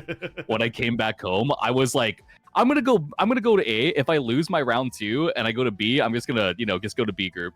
So won first round, went to second round. Didn't train at all. Threw in a Teio. I trained in July. To in this cup. She made it first round, died second round, and then I won the B category. So I got like the gold title, I think it is, Gemini Gold. A win's a win. Me and Neko talked about it. And we were like, we're so tired from the trip. I'm not gonna like grind out for a long S run, like a turf long S run, and die. So yeah. Like Gemini Cup, I didn't really train too much for. I think like not more so the game, but it's related to the game. I think like the biggest thing that we did was just meeting a bunch of Uma fans at the events that we went to, and it's crazy because they knew they knew me, they knew Neko obviously, and then like a few of them specifically came that knew you from your post that you put out. So they were like, "Oh, Bald New sent us," and we're like, "Oh, cool." Hey, nice to meet you. And they buy so many slaps. They're like stickers, shiny stickers. Oh yeah. I think the biggest thing. Hell yeah. I think the biggest thing is like for me with the game is just seeing, how widespread it's gone and just meeting a bunch of new people that also have this commonality of just playing anime waifu horse game and how passionate they are about it. Training is something I do every day, but I think something unique was just meeting the fan base because I haven't gotten a chance to do that properly yet. So that's my short answer. Yeah. It felt really good because some of the Umamusume products I've had, specifically like the Kita-san Black and Satano Diamond keychains I had and the Manhattan Cafe print I had were from several years ago, from like 2021, and nobody bought them. Wow. And then, I have them actually. Yeah, and now they've sold out at every show. Long ago? So yeah, because I was a fan of all those things. I was a fan of Uma since then, and I was like, these never sell at shows. I stopped bringing them, and now they're actually sold out every time we bring to a show, and I'm so happy to see like Uma blow up. Honestly. That's crazy that you still had super products cool. from way back then. Yeah. So wait, I guess kind of a question for both Nekopon and Pyrrhixz. Like you guys mentioned like shows and stuff and like hitting con to con. Like, how does that work? Are you just really dedicated fans, or do you have like a legitimate like show thing that you do at conventions? Go ahead, Neko. You're the artist. I'm the spokesman. Oh, I thought I'm on the left side. Okay. Oh, I'm. It's like Usher trying to think he's in the middle of this duet. Oh, what he's doing.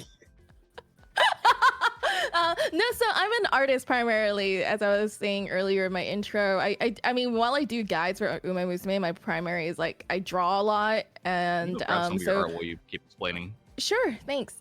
I set up tables at artist alleys, and right now I'm only doing it within the USA, but I go to anime conventions, so they're not like horse centric conventions, but they're all anime conventions where they're also like about games as well, so it has a nice mix of the two. And since my art is focused on Nikke and Uma, it's surprising how many people are fans of both at the same time. Honestly, like they seem like very different games. One is like very gooner, and the other one is like, a cute horse racing, heartfelt, story. But then when you put them together, somehow there's like a huge fan base. I think they have more con than.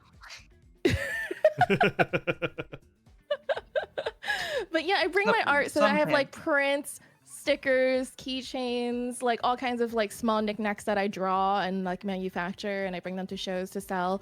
In the artist alley, which it's just a bunch of artists that sells their own merchandise and artwork. It's a really great vibe there. Oh yeah. Okay, so all right. So like when you do like shows, it's like you're on stations and you have the opportunity to sell your art at conventions with like-minded people. Yep.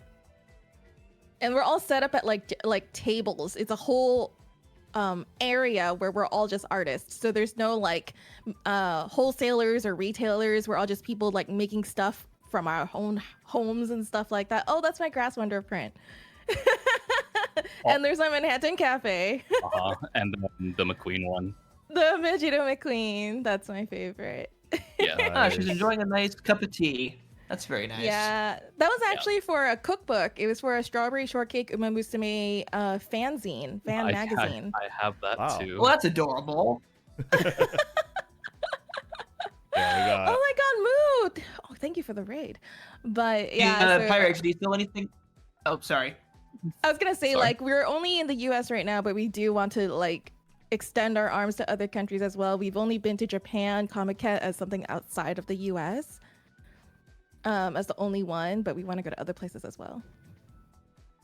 Well, I Sorry, wish what you was your- luck with that. What was your question? Thank you. That you had? I guess my question is, so you do the art thing, Pyrrhixz. Do you also sell things at conventions, or are you that you travel along and enjoy the ride? I sell my soul while I'm at the event. I guess yeah. So when we started, He's so like, good at sales, like honestly.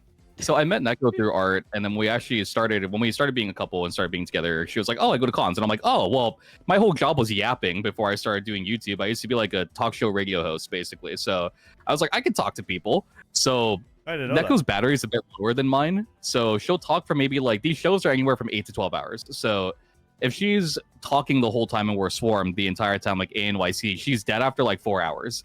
So I'm there to kind of just like yap the entire rest of the time and do transactions. Because before I did YouTube and that, I was a good old like clerk at a grocery store, you know? So checking people out with purchases is what I did before that. So ANYC kinda was just also a 4-day show. So like after Yeah. the second day, I was like, I can't talk anymore. I don't sell anything though. I mainly just do content creation. My profession lies with like photo video. So Neko, all that is like Neko. I'm just here to help promote and do sales because like 2 people is easier and faster to transact than just 1 person at the booth as well. So it also helps if we're swarmed, which we were at ANYC the entire time. Like it was crazy. San Japan was Right, crazy so- too. Yeah. You saying that like that you're a radio host makes so much sense. You got Oh, this. You got the smooth butter voice for He's it. got the voice I for it, right? appreciate Doesn't he? You really Yeah. do. That's what like, I did like 4 years in high school before I went to college. I would like do morning radio and then I would go to school and then I'd come home and do late night. Makes a lot of sense. Something else. Yeah, you and I maybe aren't so different, considering instead of radio, I'm a different kind of Commentary. commentator. But Oh, I We can't. I both know can't how do big- live stuff like that. I give you credit because, like, I feel like having to pay attention to that many moving parts, I'd mess up somewhere. You know, like you're calling anywhere from like what people 12 are to also 18 more horses. confusing because it's live. You know what? That's true. That's true. That's also true. It's a lot for sure. And like it's fun because sometimes I do the react for horse races, but all I'm doing is like speed reading, right? I'm just speed reading the subtitles. But sometimes reads the what I bottom. do, yeah, sometimes what I do is like I try and like I guess role play or play that I'm commentating. But I'm just speed reading the subtitles, and it's like it's just a mouthful, dude. It's so much. I don't know It how is. they do it. They're actual just like so talented. The callers. I know when But- when Neko first showed it to me for racehorse commentary, I was like, how are they talking this fast? Because like it was in English, and I was like, I can't understand half of this because they're talking like they're doing an auction at like a bidding war or something like that. So it's again like it's in the same thread, but I have a lot of appreciation for what you do as well with commentary because I can't do that. Thanks. Nice. For sure. Well, let me ask you then, Nathan, about the game. What have you been doing recently? And I do have some more follow-up questions for you because we're definitely wanting to hear like kind of your perspective on like the game and everything about that. But first, what have you been doing recently about it? Well, I did participate in the Gemini Cup, and I did make it all the way second in the final. Nice. Oh, nice. So Nice. it was my first success in a tournament. I'm currently a B1 team rank, so Still pretty good. I'm not like Great. I'm not a monster, but I can complete most career modes. Few That's good. characters absolutely destroy me. But I'm steadily playing the game, and I'm having fun, kind of playing a little bit day after day. I will admit, I'm definitely low on carrots, and I'm struggling here. Sayun Sky totally conned me. We're too busy fishing, even though I was only fishing for my wallet. You Sayun, but it's just like what's the word? but like I've been steadily playing the game and just kind of enjoying it, and there's a parts of it that actually remind me of horse racing games, like full-blown horse racing games that I used to play before I ended up here. They aren't actually all that different. Like I played a lot of Gallop Racer, Champion Jockey. In Gallop Racer, just like with Uma Musume, most of the campaign is revolving around the Japanese racing calendar. So all the races were totally familiar to me, campaigning a horse to win the Arima Kinen at the end of the year. I had been doing that since I was 5 years old, even though it was with a Nintendo Wii controller. Respect. It's a slight difference. But the big difference is the gacha part. The part that, you know, like, I'm the most foreign to, is playing a game where part of the point is that you can't get all the characters. Yeah. It's unfortunate. At least without Unless you will. And well, it is like free to play, so, right? like, so that's the whole deal. Yeah, I'm free to play for now, and I want to keep it that way. I like to say for now. You know. I always try to catch things. I don't want to have anything slip under my nose. That's fair. I've been doing that since high school. In high school, I didn't like everybody, so when I said I'll miss you, I said I'll miss most of you in the video. I need to start doing that. Very accurate. Absolutely. I mean, it's because huge... I knew in the back of my head. Oh no, go ahead. Yeah, I guess the idea of like gacha games being the gaming equivalent of a claw machine.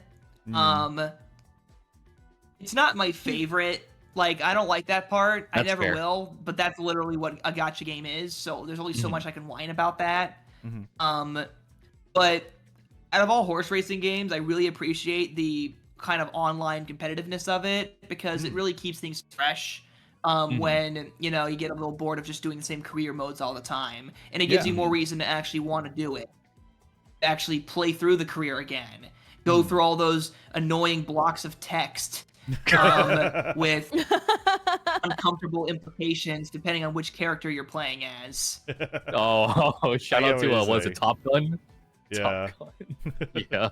I mean, honestly, I just skip all the dialogue. Get the hell away from me. I hear you. Wait till we learn Still in Love. Still Love's crazy, for sure. But no, I just skip all the text boxes. Yeah, I've yet to myself. see that one. Yeah. But I speed through it. Takes me about 30 minutes. Yeah, let me ask you. Pretty average. Let me ask you about like a little bit more about the game. So I mean, I guess you mentioned how you were definitely not going to get into the game, and then eventually you did get into the game. What was like the in between of that? How did you like actually get to downloading it on your phone? Persuasion was actually just public outcry. My friends were like, guys, I'm addicted. I'm like, they got you too. They got you too. So that was what it started hitting my That's inner another circles. Yeah, so it started infecting my inner circles. So I was being surrounded on all sides. And every time I made a video, and when I saw all of the, and as my fan base continued to grow, as people were watching the Skibidi Rizz video, the Haru Urara video, and so on and so forth, everyone was like, "Oh yeah, you're cool. You're like you do real life horse racing. What do you think of the game? Well, you should play the game. I'd love to see what a real life horse racing person would do at the game." And I realized at that moment, I have to try. Like, everyone wants me to do it, and I also have a unique perspective that is worth watching as I play it. So I gave it a go for mostly those reasons, and thank God I actually got to play it live, because what that did was give me the opportunity to basically be yelled at for 2.5 hours to get through this but what that did was it made it easier to get through that stupid tutorial that was way too long, and get mostly through my Sakura Bakshino playthrough. After I completed Sakura Bakshino on the live stream, and it took me like a week to do it, when I finally decided just to play it on my own leisure, I was like, now it all starts to make sense. That's when I started getting hooked, but just kind of getting over that hump, but getting constant encouragement to keep going, and having the opportunity to also do live horse race calls of the Umas and kind of introduce people to my style. It all came together. Oh, we have a chat question. Do you mind if I read this? Yeah, go ahead. Actually, if you don't mind, I'm gonna be right back. So go ahead and you're answer good. that. And if you guys want to talk about a little bit more about the game, go ahead. I'll be right back. Okay. So, okay, the reason why this Bye. caught my eye is because Cody Fed is asking a lore question. I hope hasn't been asked yet. What happened to Grass Wonder's sister, Wonder Again? This is a question I actually don't know the answer to. So this is that was really good. I know a little bit about Wonder Again. Well, I believe, Jack can correct me if I'm wrong, Wonder Again mainly raced America, right? I know they won, I think it was like a He has an American stakes 2002. race named after her. I think, is it Garden Cup or Garden City Cup? I think is the name of the race. I know that was one of the accomplishments. I know they were like a major winner. I can look it up if it's. I'm not too sure. I have the thing on my. I have the Equibase page up, so I'm cheating here, but I'm cheating the No, right go way ahead, go by ahead. being honest about my cheating. We don't know, so So, we're not gonna be okay. like misinfo. That's okay. We're all learning here. Yeah. So okay, so Wonder Again, this makes sense. So there's the Wonder Again Stakes, which is a turf race, a turf G3 for 3-year-old fillies. And when she ran, she won the Garden City Breeders' Cup Handicap, which is now known that's as what the it was. Belmont Oaks. The Belmont Oaks. She also took the Diana, which is another major New York filly dirt turf race, and ran in the Filly and Mare Turf, which is she was a really just good horse in her niche of filly turf horses. And she has a race named after her. Oh, it's so cool. I did not know there was a name or a race named after Wonder Again. I only know Wonder Again from Grass Wonder. Yeah, like, and right now actually. Yeah. That's really cool, actually. Dang. I only got the last bit of Right Wonder now Again actually. having a race named after her. But yeah. Or is it a mare? And the winner Or of this year's Wonder Again Stakes. It's fillies and mares. The Wonder Again Stakes, the most recent winner of the Wonder Again Stakes. Her name is this will be a fun one for you guys. Her name is Nitrogen. Nitrogen. Literally like the chemical nitrogen. And Nitrogen, she's an odd one because she started her career running on grass. But because the Wonder Again was rained out, they took it onto the dirt. And she won it by 20 lengths. So then everyone was like, gotta try her on dirt. Because the roles reversed over here in America. Right. And now, Nitrogen runs in the Alabama, which is a grade 1 race for 3-year-old fillies. It's one of the last big races on the calendar. So this former turf filly, who ran basically in the Breeders' Cup Juvenile Fillies Turf and finished 3rd, wins the grade 1 Alabama. So she's now a grade 1 plate. She's now a multiple graded stakes winner on turf and then a G1 winner on the dirt. So Nitrogen her molecules can just modify for any surface. She's cool. She's able to she breathes different air. She breathes nitrogen. She's a damn good horse, and one of the first horses to also win the Wonder Again was Lady Eli, who was one of the greatest turf mares of our modern time. And what's crazy about her is that she got laminitis shortly after winning it. She was on a near unbeaten streak, and she got laminitis, which is deadly. Laminitis killed Secretariat. Oh wow. So it's complicated, but the basic description of what laminitis is that if it's untreated, basically there's a hoof wall, the horse's hoof, and then there's the bones inside the hoof. With laminitis, the bone inside the hoof sinks, and the horse is crippled. Is incredibly deadly and irreversible, and she was starting to show early signs of it. So, it was not even just a career question, it was a life question. Yeah. Not only did she live, she won. She came back. She made a complete recovery as a racehorse. And she won, even though she wasn't as unbeatable, she still won the Grade 1 Gamely and the Diana, which were grade 1s on different coasts. So she really, like, she faced a fatal disease, and she still won G1 races, and she was one of the first winners of the Wonder again. So Lady Eli, and actually right now she just had a kid, and that kid is running at Saratoga.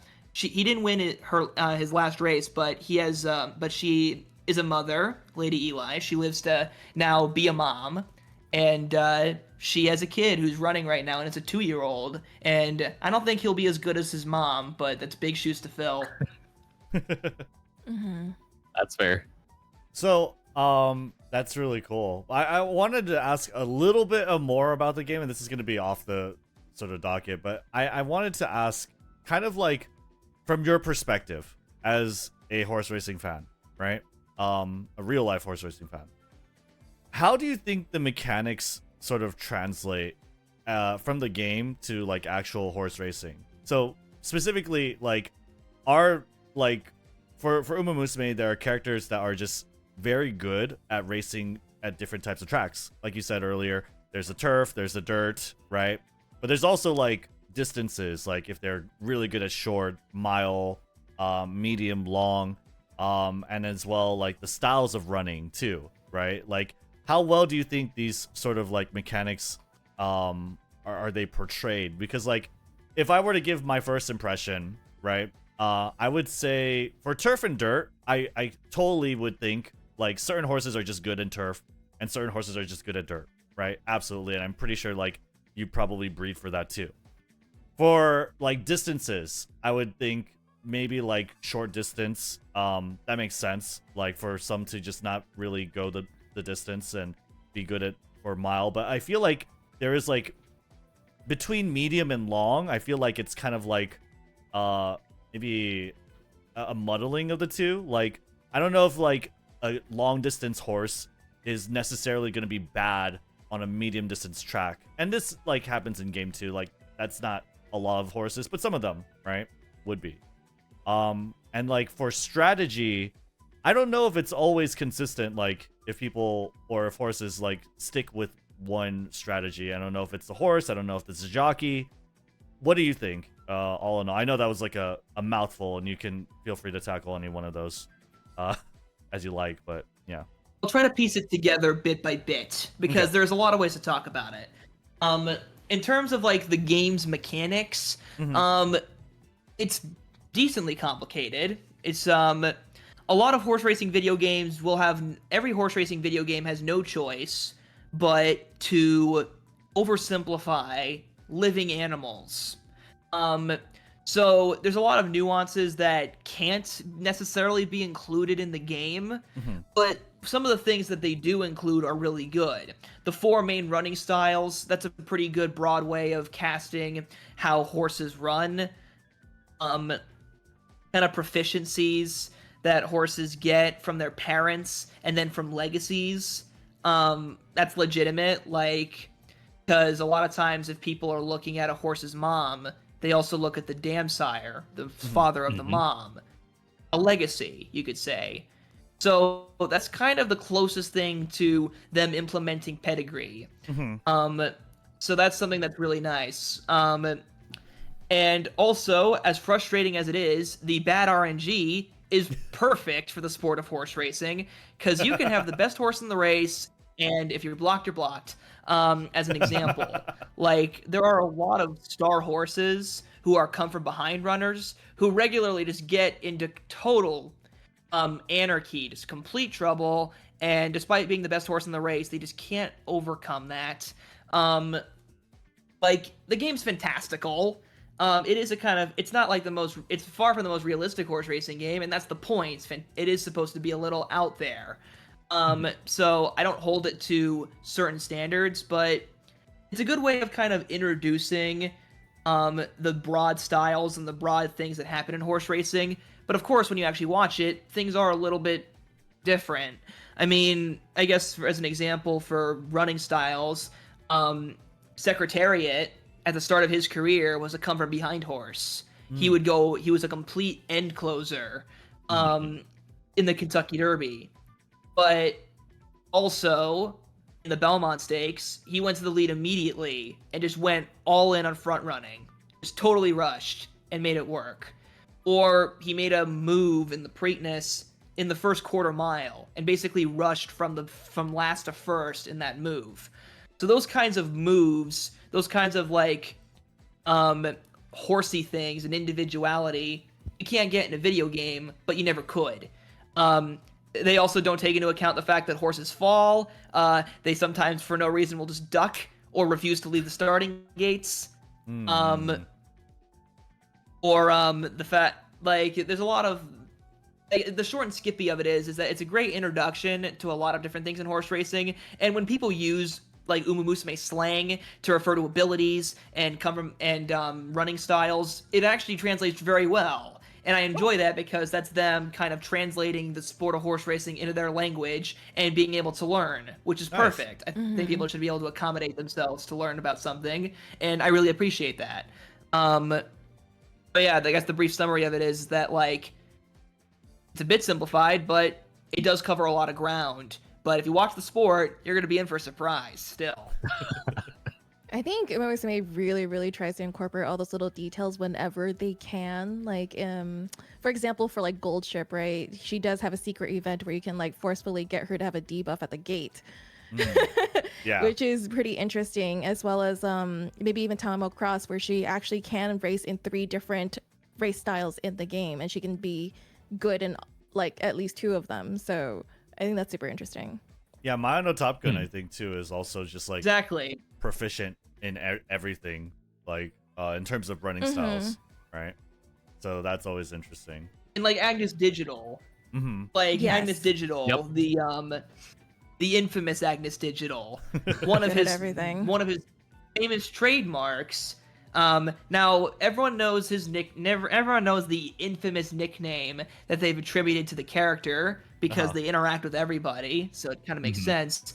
But there's also another tagline that I really like about that horse, and it is the warrior who doesn't pick his battlefield. I love my shirt now. Yes, digital. Glad I made the shirt cooler. You did. Like 3,000%. There are horses like Agnes that just kind of can do whatever they want. Like Nitrogen. I mean, Nitrogen went from being a grass horse to just, for no reason at all, just turning into a dirt mare. And now she's the best dirt horse in America. It can just happen like that. I think that's the other thing that you just don't... I think the big thing is the career modes. They're rigid. They're purposely rigid, and they set you up to only run a certain rate. Meanwhile, in horse racing, you're figuring it out as you go. Did I cut out for there? Yeah, just a little bit. We got everything. We got everything, though. Yeah. Yeah. Perfect. So, yeah, this like the big difference would be, I guess, career mode. Because in career mode, you know, everything's planned out for you till literally your retirement. But in horse racing, you may start out with one idea of what your horse is going to be, and then realize, hey, wait a minute, I've been doing this wrong. This horse belongs here. Right. Well, I think that does translate, but it just depends on the horse, right? Because essentially what you're doing is kind of reliving the story. That one particular example you're mentioning, what that brings in mind to me is King Halo. King Halo essentially started off as a horse that she wanted to do the Triple Crown, right? Or I guess and so they entered him the Satsuki show, and I think maybe he did a bad performance in the Japanese Derby, and he has a whole or she, the character, has a whole story arc. But essentially the long and short of it is that eventually she comes into her own character, she comes into her own set of proficiencies, and learns that she's just much better at short distance and at mile distance tracks. And so that translates. Like, in the beginning, it's actually kind of tough to race her because she wants to race these medium distance tracks when she doesn't really have the affinity for it, right? And then later on, it's set up so that she would run the shorter distance ones. But yeah. Exactly. Kind of one version of that too. This one's not as perfect, but another kind of example of that was a horse named Gulch. Gulch was the winner, was 6th in the Kentucky Derby. He was aimed for the Derby. He was doing all right, and he could go out to about 1.1 miles comfortably. And he did have some all right showings at longer distances. Like he ran 3rd in the Belmont, which is our version of the Kika show, but he was always just kind of there. But the few times they ran him in sprint races or races that were about 1.1 miles, he was really damn good. But they always wanted him longer. But finally they made him a sprinter and they ran him in the Breeders' Cup Sprint. When they did that, in his final race, he kind of showed what he was made of, and he won it. And then, that same day, as he won the Breeders' Cup Sprint in the Breeders' Cup Distaff, a battle was waged between the undefeated Personal Ensign and Kentucky Derby winner Winning Colors. Now, why do I bring that up? Because sandwiched right between them was this red, mean horse named Goodbye Halo, who is the mom of King Halo. Oh, let's go. Oh. And the reason why she is depicted as an overarching villain in King Halo's story is because the real horse was considered very nasty to work with. Oh my god, when wait, she I just raced. put together that was the mother. Okay, my bad. Goodbye Halo, Yeah. King Halo, Wow. descending from Halo, who is the father of Sunday Silence. Yep. Oh, dang. And so it all comes together. Yeah. Or a more extreme example, Groovy, who is a horse who finished 50 lengths behind the winner of the Kentucky Derby. Then everyone realized, you my idiots! goodness. He only runs 7 furlongs or shorter. He can't run a mile. What are you doing running 1.25 miles? Literally, it took like 8 trainers for someone to realize, wait a minute, this horse is a sprinter. Oh my Mm. god. This horse isn't Oh my. When they did, Groovy went from winning 2 of like his first 12 races to winning like 10 of his last 15. Wow. Wow. That's crazy. Just night and day. He also liked raspberry donuts. He did one Fun fact. I like love raspberry donuts, and he once ate a ham sandwich with pickles. Oh, not, Make more lore videos. not a Make more good lore fan of videos. Haru We need Urara those. or We need good these. friend. Yeah, Haru Urara probably, if Groovy was asked to go to dinner with Haru Urara and they ordered a ham sandwich with pickles, I think their date would be over very Yeah. He's a fast. knower. He's a knower. I want to ask. Big pickle this calendar. will be the last question about the game, I promise. But is there any horse's career? No, don't worry about it. Yeah, well, is there any horse's career that you played that I guess like you didn't know the story of, but that got you kind of interested? Like, oh, like this is a little neat, or this is interesting, and then you kind of like dive deep into their lore. Could be the game from the game or the More anime. the anime. Yeah. The anime was what really, the anime had a much more profound effect there, because that's how I learned of the stories of Admire Vega, Rice Shower, Yeah. Tokai Teio. All those stories were completely new to me. And when they so I have to thank the series for doing that. As for kind of the game, I mean, the game did kick off me learning about Sakura Bakshino because of all the Bakshin memes, and because everyone told me that Bakshin was the perfect beginner character to use. Yeah. So I was like, okay, I'll use this speedball. And then I found out about Sakura Bakshino, and then that gave me the opportunity and inspiration to then make a video about the even better Sakura Bakshino, Lord Kanaloa. Now, are you familiar with Lord Kanaloa, Yes. Pyrrhixz? Yes, I am. That's Oh. Perfect. that's one of the horses that when I first started doing research, I came across. I forget whose pedigree it was. I came across Lord Kanaloa and then King Kamehameha, and I was like, wow, these are very very nostalgic names to where I grew up. So those are the main two I'm familiar with, for sure. I'm so happy. I mean, it makes sense. I mean, you're from Hawaii, but still, it's just like it's cool to see it actually like kind of wrap around again, where the Japanese horse, named after Hawaiian both royalty and gods, from the little I do know, gets to be enjoyed by a Hawaiian Uma fan. So no matter what, you are winning. You are winning so hard. Yep. You are eating good tonight. But Lord Kanaloa is. I mean, Sakura Bakshino was a great horse, but the fact that Lord Kanaloa was better speaks more about just how great both horses were. The fact that it's astounding that any horse could possibly be better. But okay, I guess the thing about like gameplay, King Halo's story, I partially learned from the memes, but also playing through the game was kind of a way of fully realizing it and being like, man, I really am going through this tumultuous journey with this character, just like how the horse going so up and then so down at the same time. Yeah. And I still have to learn of a few lores of other characters. Like I still have to learn the lore of like Winning Ticket and Machikane Fukutaru. Oh, Fuku. You have fun with Fukus. Of Fuku.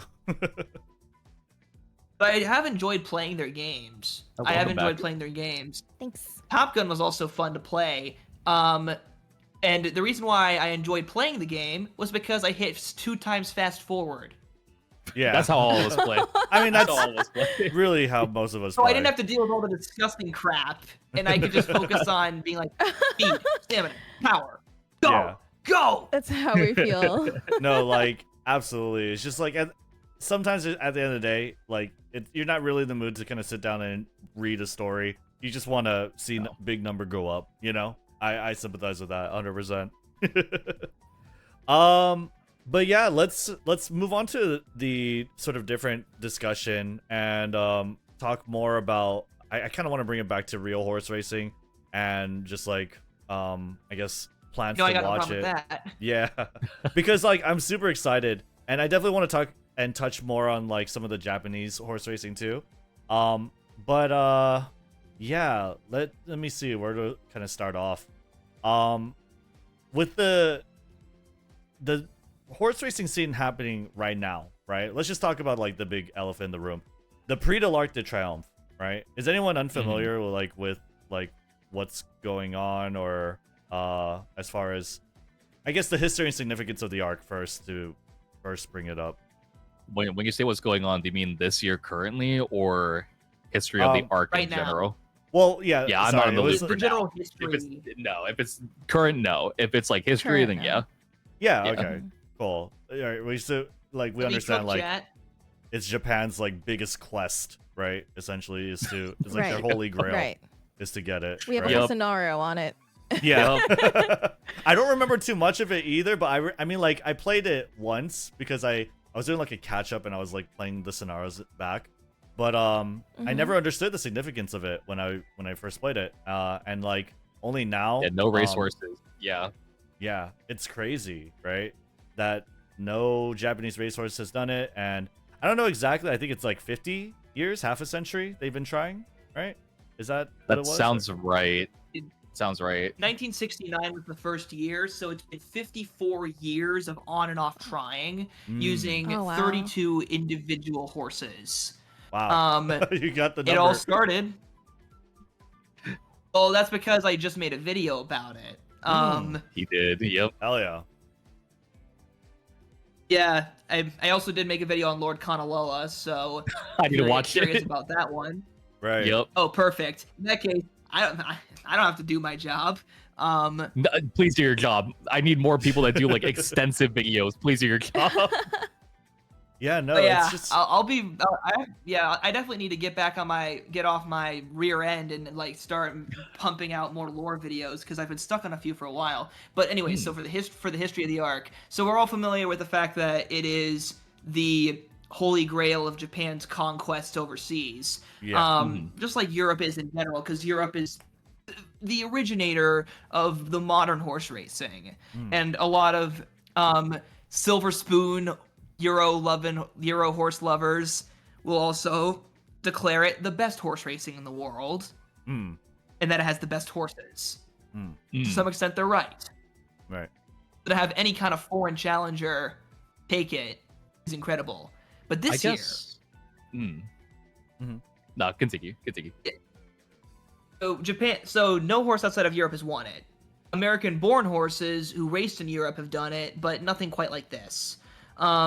Japan is the closest and only hope for really Asia to take it.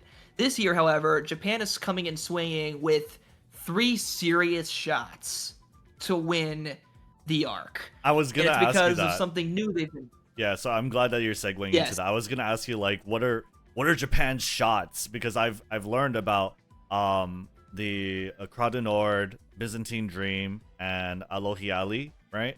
So yeah, I would love to hear. those What are you the Wait, Alohi, that's the current one? Alohi Ali is this? Okay, I didn't know that either. Okay. Alohi Ali. Yeah. With 2 eyes at the end, so not Yeah. Muhammad Ali. yeah. Yeah, that's another Hawaiian name. So there's when they do that, it's supposed to be like a break. So there's supposed to be like a little comma looking thing in between it. So that was cool when I saw that too, because that's another like Hawaiian based named horse. So I thought that was cool. I didn't know they were involved in the Prix though. That's cool. Yeah. They are. So Yeah. if I Is were Alohi Ali a name or a phrase? I'm sorry? Is Alohi Sorry, Ali like an actual like just like a name, or is it Yeah, something so- else? Yeah, Yeah, what does it so mean? Alohi means like bright or shining, most times just referring to a star. For fun fact, Hawaiian is my first language, English is my second language. Oh, So wow. that's like this is up my alley. Perfect. Hell yeah. Ali'i is referring to like royalty, like royal chief. So Alohi Ali'i basically can be seen as like 2 different translations. It's either like shining chief or bright nobility are the 2 things that you can kind of like infer that name means. Like in this sense. Oh, cool. I see. Yeah.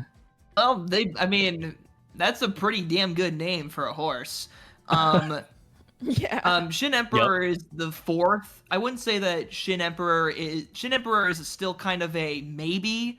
Yeah. They may still try it, but he really disappointed in the Irish champion, so he's kind of in limbo. But so far he's a Oh. maybe. After that, but so I guess now for the actual horses themselves. So Yeah, tell us about big reason like, why everyone is so excited. Oh, sorry. I was gonna say, tell us about You your first, Rednu. thoughts about, Japan's chances for the Prix de l'Arc. Well, the big thing that really makes this a particularly good opportunity for Japan to take it is that Europe's contingent is relatively weak. Oh, A lot of times there's a standout, but this year there isn't one.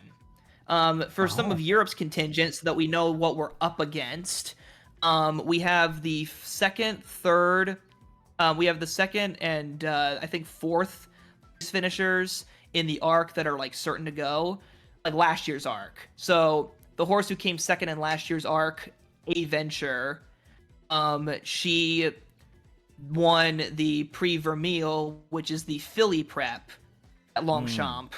So she's good. She's proven it. She's ran at the arc distance and won a G1 race. She was second in last year's running. Good horse. She's good. Mini Hawk is a 3-year-old filly who's trying to kind of be like the next Trev or Enable. She's won 5 in a row, including 3 Oakses. The Yorkshire, the Epsom Oaks, the Irish Oaks, and the Yorkshire Oaks. So she's been sweeping the 3-year-old filly division, but now she's taking on older males. So still a legitimate ask, but she has 5 in a row. She's pretty damn good. And then I guess kind of to round out the European contingent for horses that are legitimate, Calpena is a good mare who's been kind of coming second in every major race. Like she's finished second 3 times in a row. She's been a silver collector this racing season. Qualificar, who is a 3-year-old colt who was second in France's Derby and then won the Prix Neil, which is the 3-year-old only prep for the Arc. And then besides him, the only other one I can really think of off the top of my head is Sosi and Derez. Sosi was 4th in last year's Arc and then has since won 2 G1s in France. But Sosi lost to Byzantine Dream in the Prix Flan. So one of Europe's legitimately fierce contenders was defeated by a Japan horse. And to round out the field also is Rizz, who's a 3-year-old horse who was undefeated in 4 races on France's soft ground. He was a good local horse, won a G2. But his undefeated record at France is no more because he lost a Croix du Nord. Oh, By a head.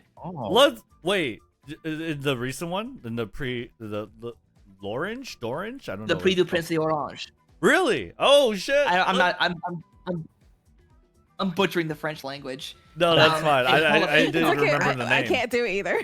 We all can't do I've it. been It's trying. And also Qualificar, who was second in the Prix du Jockey Club, aka the French Derby, and then won the Prix Neil, which is the 3-year-old prep for the Arc de Triomphe. He, before that, had lost a race in Deauville to a horse named Alohi Ali. That's so cool. These are some of the strongest of Europe's contingent, and they've already been defeated by Japan. Not all of them. A Venture has yet to be defeated by a Japan horse. Okay. But last year's 4th and 3rd place finishers in the Arc both fell to Byzantine Dream. Wow.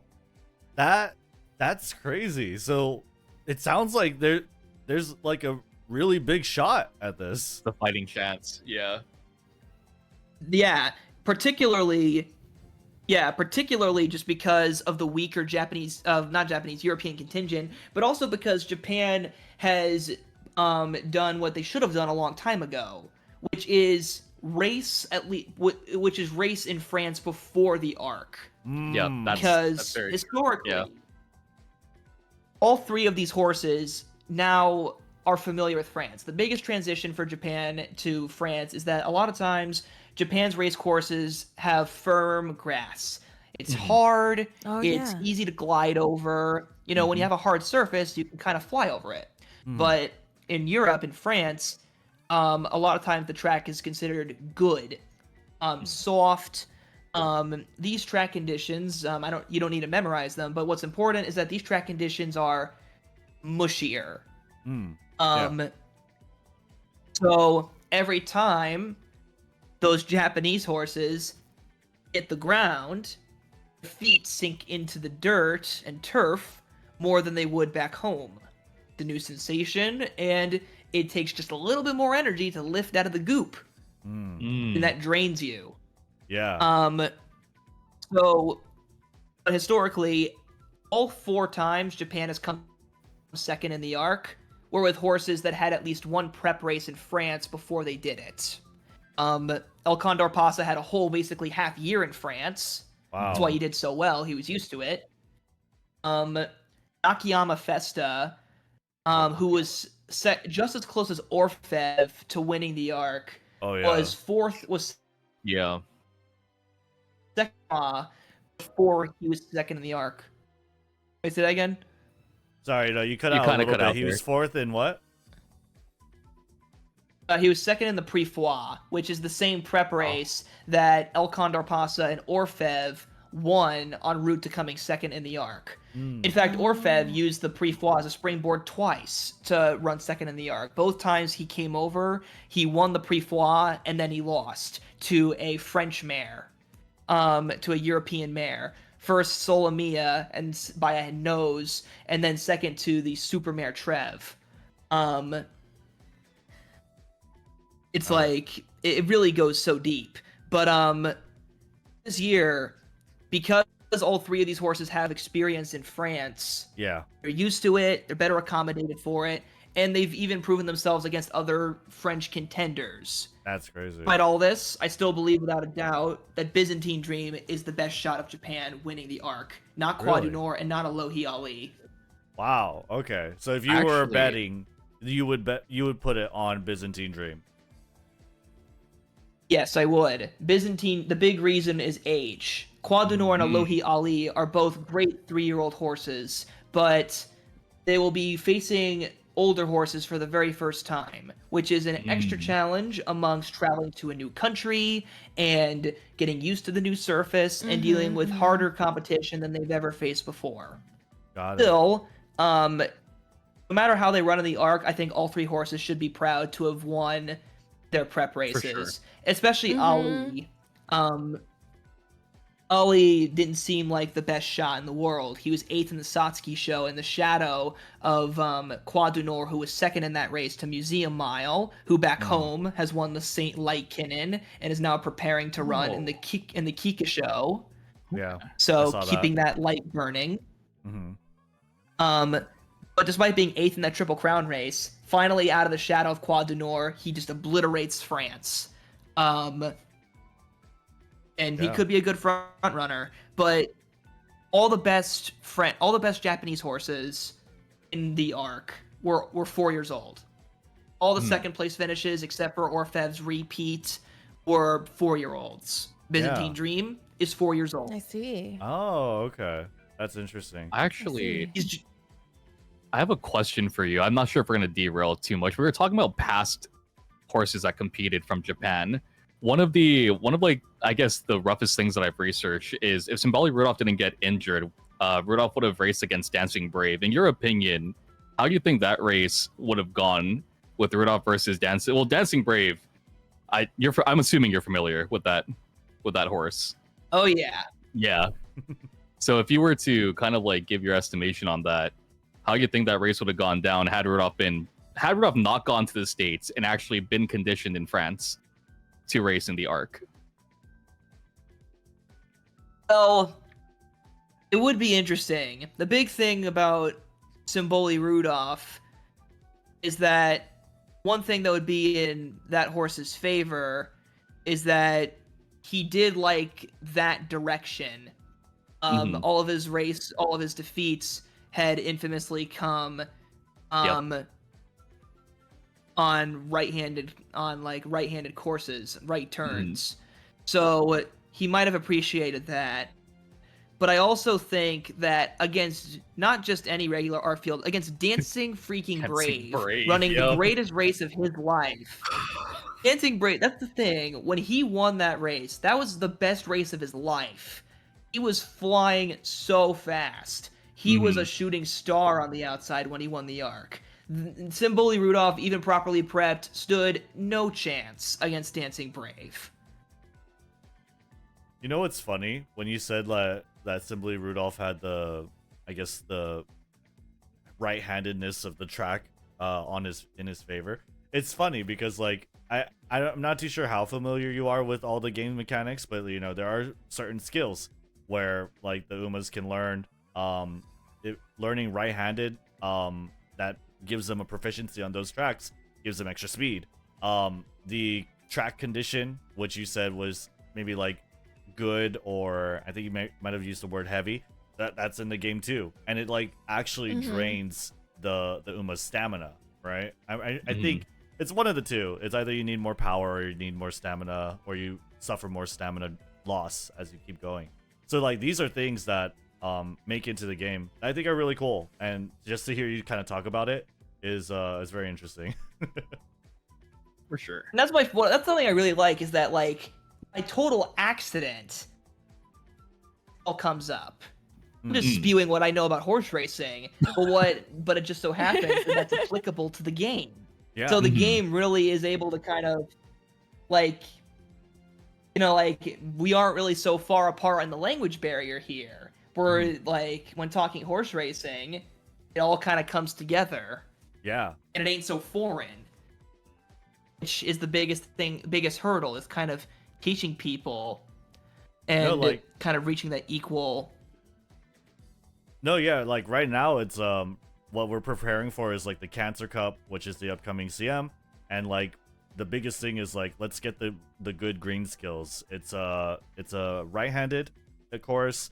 It's gonna be on good condition, the ground, so it's like a little heavier, right? So you need like the skill wet conditions, right? It's in Tokyo, so certain horses are better at different racetracks. Like for instance, Mejiro Dober has like her race potential 5 skill is Child of Yodo, which basically gives her like 40 in 3 different stats: speed, stamina, and power, I think, only when she races in Kyoto, because she won the Queen Elizabeth Cup 2 times in a row, right? So she's like demonstrated her prowess, her proficiency, her knack for that track, I guess, right? which is so it's cool to see, like, I don't know, these things that you're just naturally talking about. Again, like it's just coming out by accident. It feels so real, Exactly. right? And- Like it's not just a game. It's like things you can relate to real life. I love that. Yeah. That's the beauty of this thing. That's what I've been trying to find. It's just the opportunity to be able to spew what I have spent my life going to college studying. Spew more. and have We're people very understand what I am interested. For saying. real, make more videos. Like, I'm gonna binge your channel when this is done. Yeah, it's just If you want crazy. a really long ass video, sink your Yes. teeth into, I do recommend my Kentucky Derby Iceberg. People which, recommend that in chat. Yeah, people recommend that in chat already. Yep. Yeah, it's kind of, I consider that my unsung video. I am very Hmm. grateful for all the videos of mine that have gone viral, and I will never be angry at that. But out of all the videos I wanted to really take off, the Kentucky Derby Iceberg was the one, and it didn't quite reach the audience I was hoping for, because 4 hours, 44 minutes long, talks about 150 horses, starting with the most popular to the most obscure. That was 14 months of my life that I dedicated. It was a mammoth, bigger than Hishiakabono. It was a huge undertaking. I love the I love the analogy there. That horse analogies are my favorite. Also, quick fun fact: Hishiakabono, compared to quite a few horses, actually is dwarfed. Hishiakabono may be very heavy in Japan, but even some relatively normal horses that no one would think are big outweigh her, Really? or him. So here's one. How familiar are you with black caviar? Mm-mm. Nope. Mm-mm. No. Strap in, folks. Oh. Okay, so He's rubbing his hands. So- Let's go. So black caviar, the short and skippy of it is that before Winx had her 33 race winning streak, black caviar won 25 races in a row. Wow. But a few key differences. Black caviar was a sprinter only ran as long as 1,400 meters. And the other thing about black caviar is that she traveled overseas. And one last thing, she never lost, ever. Not a single time. Damn. Behind Kinchem, that Hungarian mare from 1875, Black Caviar has the longest unbeaten streak in horse racing history. And just like Hishiakabono, she was beefy. She was very heavy. Sprinters tend to be heavier because slogging that weight around for longer distances is tiresome. That's why a sprinter can afford to be heavier and bulkier. But Hishiakabono at his heaviest was about 560 kilos. Black Caviar, when she was at her heaviest, she could go from 575 to 585 kilos. Wow. So Black Caviar. So imagine a horse who is 15 to 25 kilos heavier, beefier than Hishiakabono.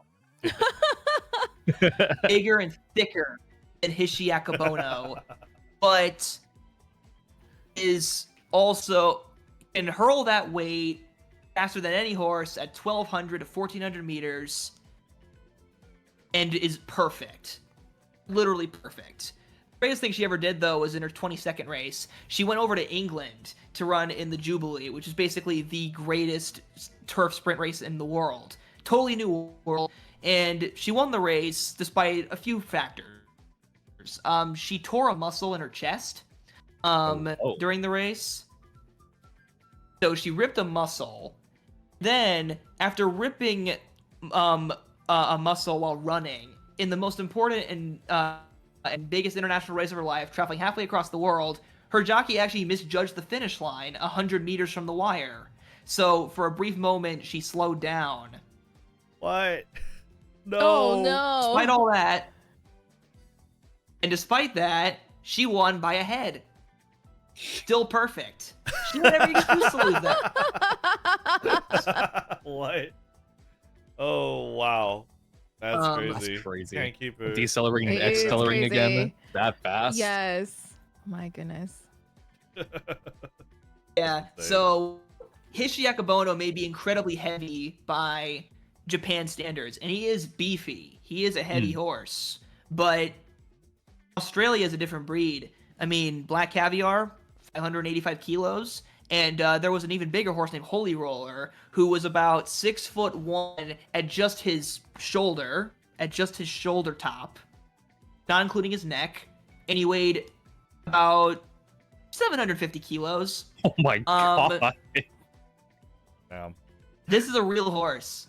There was a horse who was nearly 200 kilos heavier than Hishiakabono, Holy Roller. Jesus. That horse, I say this literally, when they loaded him into the starting gates, his ass was twice as wide as the other horses. Oh no. Actually, speaking Yes, of different... 750. I didn't stutter there. Well, speaking of different types of horses, I was actually curious. What are your thoughts? Because like I've been sent so many horse videos, right? So I understand like there's different types of horse racing. One of them being draft horse racing, and one of them being hurdle racing, jump racing. I don't know exactly what it's called. Chase. Huh? I'm sorry, what's it called? Steeplechase or hurdling on the type.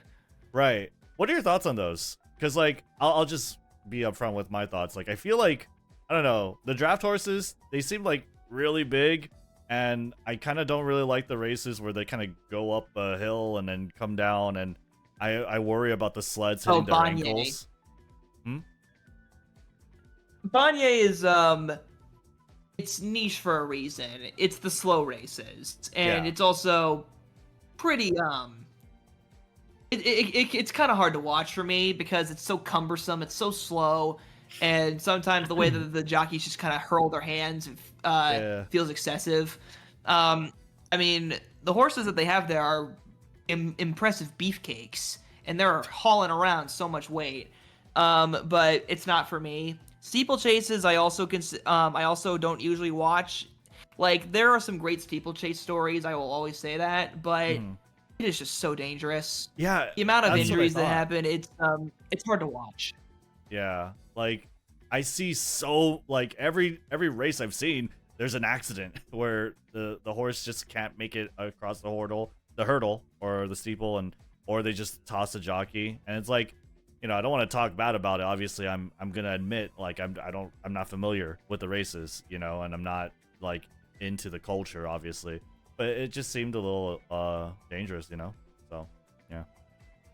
Well, it is dangerous. It is incredibly dangerous. Now, there are cases where steeplechase horses have incredibly long lives. I mean, they're physically fitter. You know, they have great stamina. But the it factor is just the it factor is just the fact that one mistake, you could die.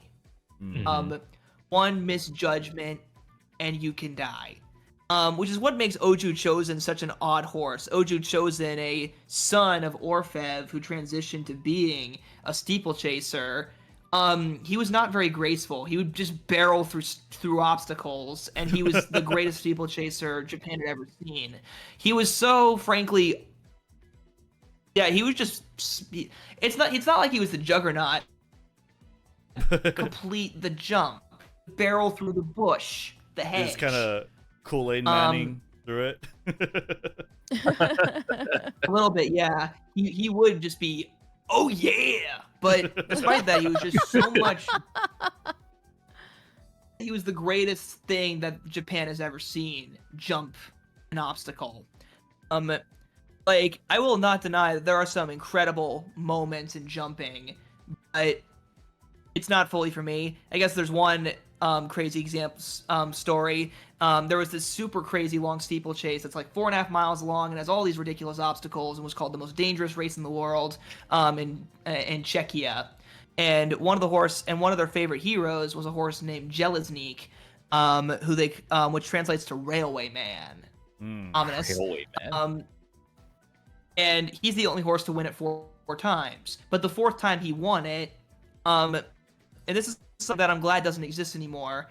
He threw the rider, and then the rider got back on, and everyone screamed and cheered because basically he fell and got back up, and he still won in a person's best time for his fourth race.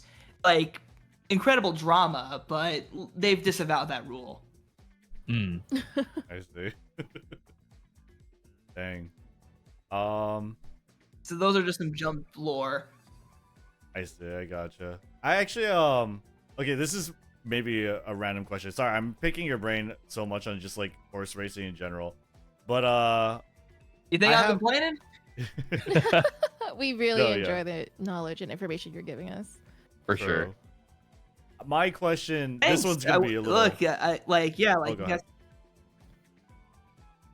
Like for the future, like if you all like ever want to like talk to me, like I do have my own Discord server where I do more IRL horse racing and do IRL racing discussion with friends. Mhm. If that at all interests any of you, and you guys have my Discord, so we can always talk racing later. For sure. Feel free. I'm always open. Oh yeah, Okay. and I would love sure. to watch the Prix de l'Arc as well, and just keep up to date with you on that, because I'm 100% gonna be watching it. I think it's October 4th or October 5th, right? So yeah, 5th Sunday. nice.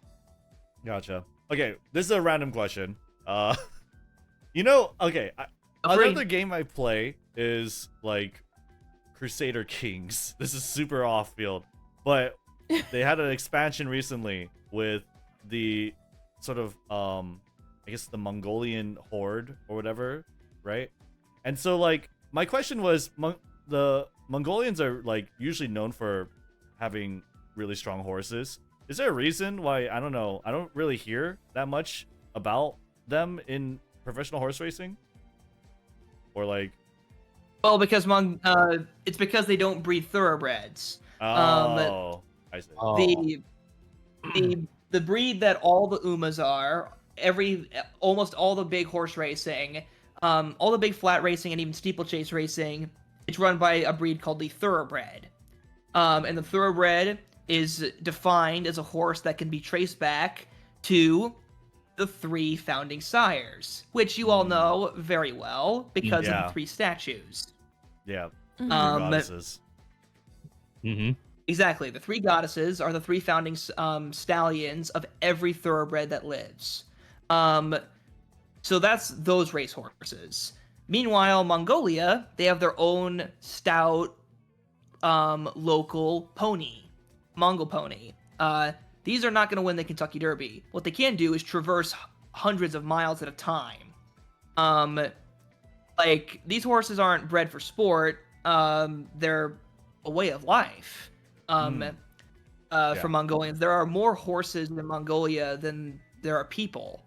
That's crazy. There are herders who are, who sit on the back of a horse for the first time when they're like, or like are riding horses like when they're like 4 or 5 and can like shoot a bow and arrow on a horse, which was how Mongolia did win quite a few battles. Yeah. But like these little stout horses, they're durable, they're strong.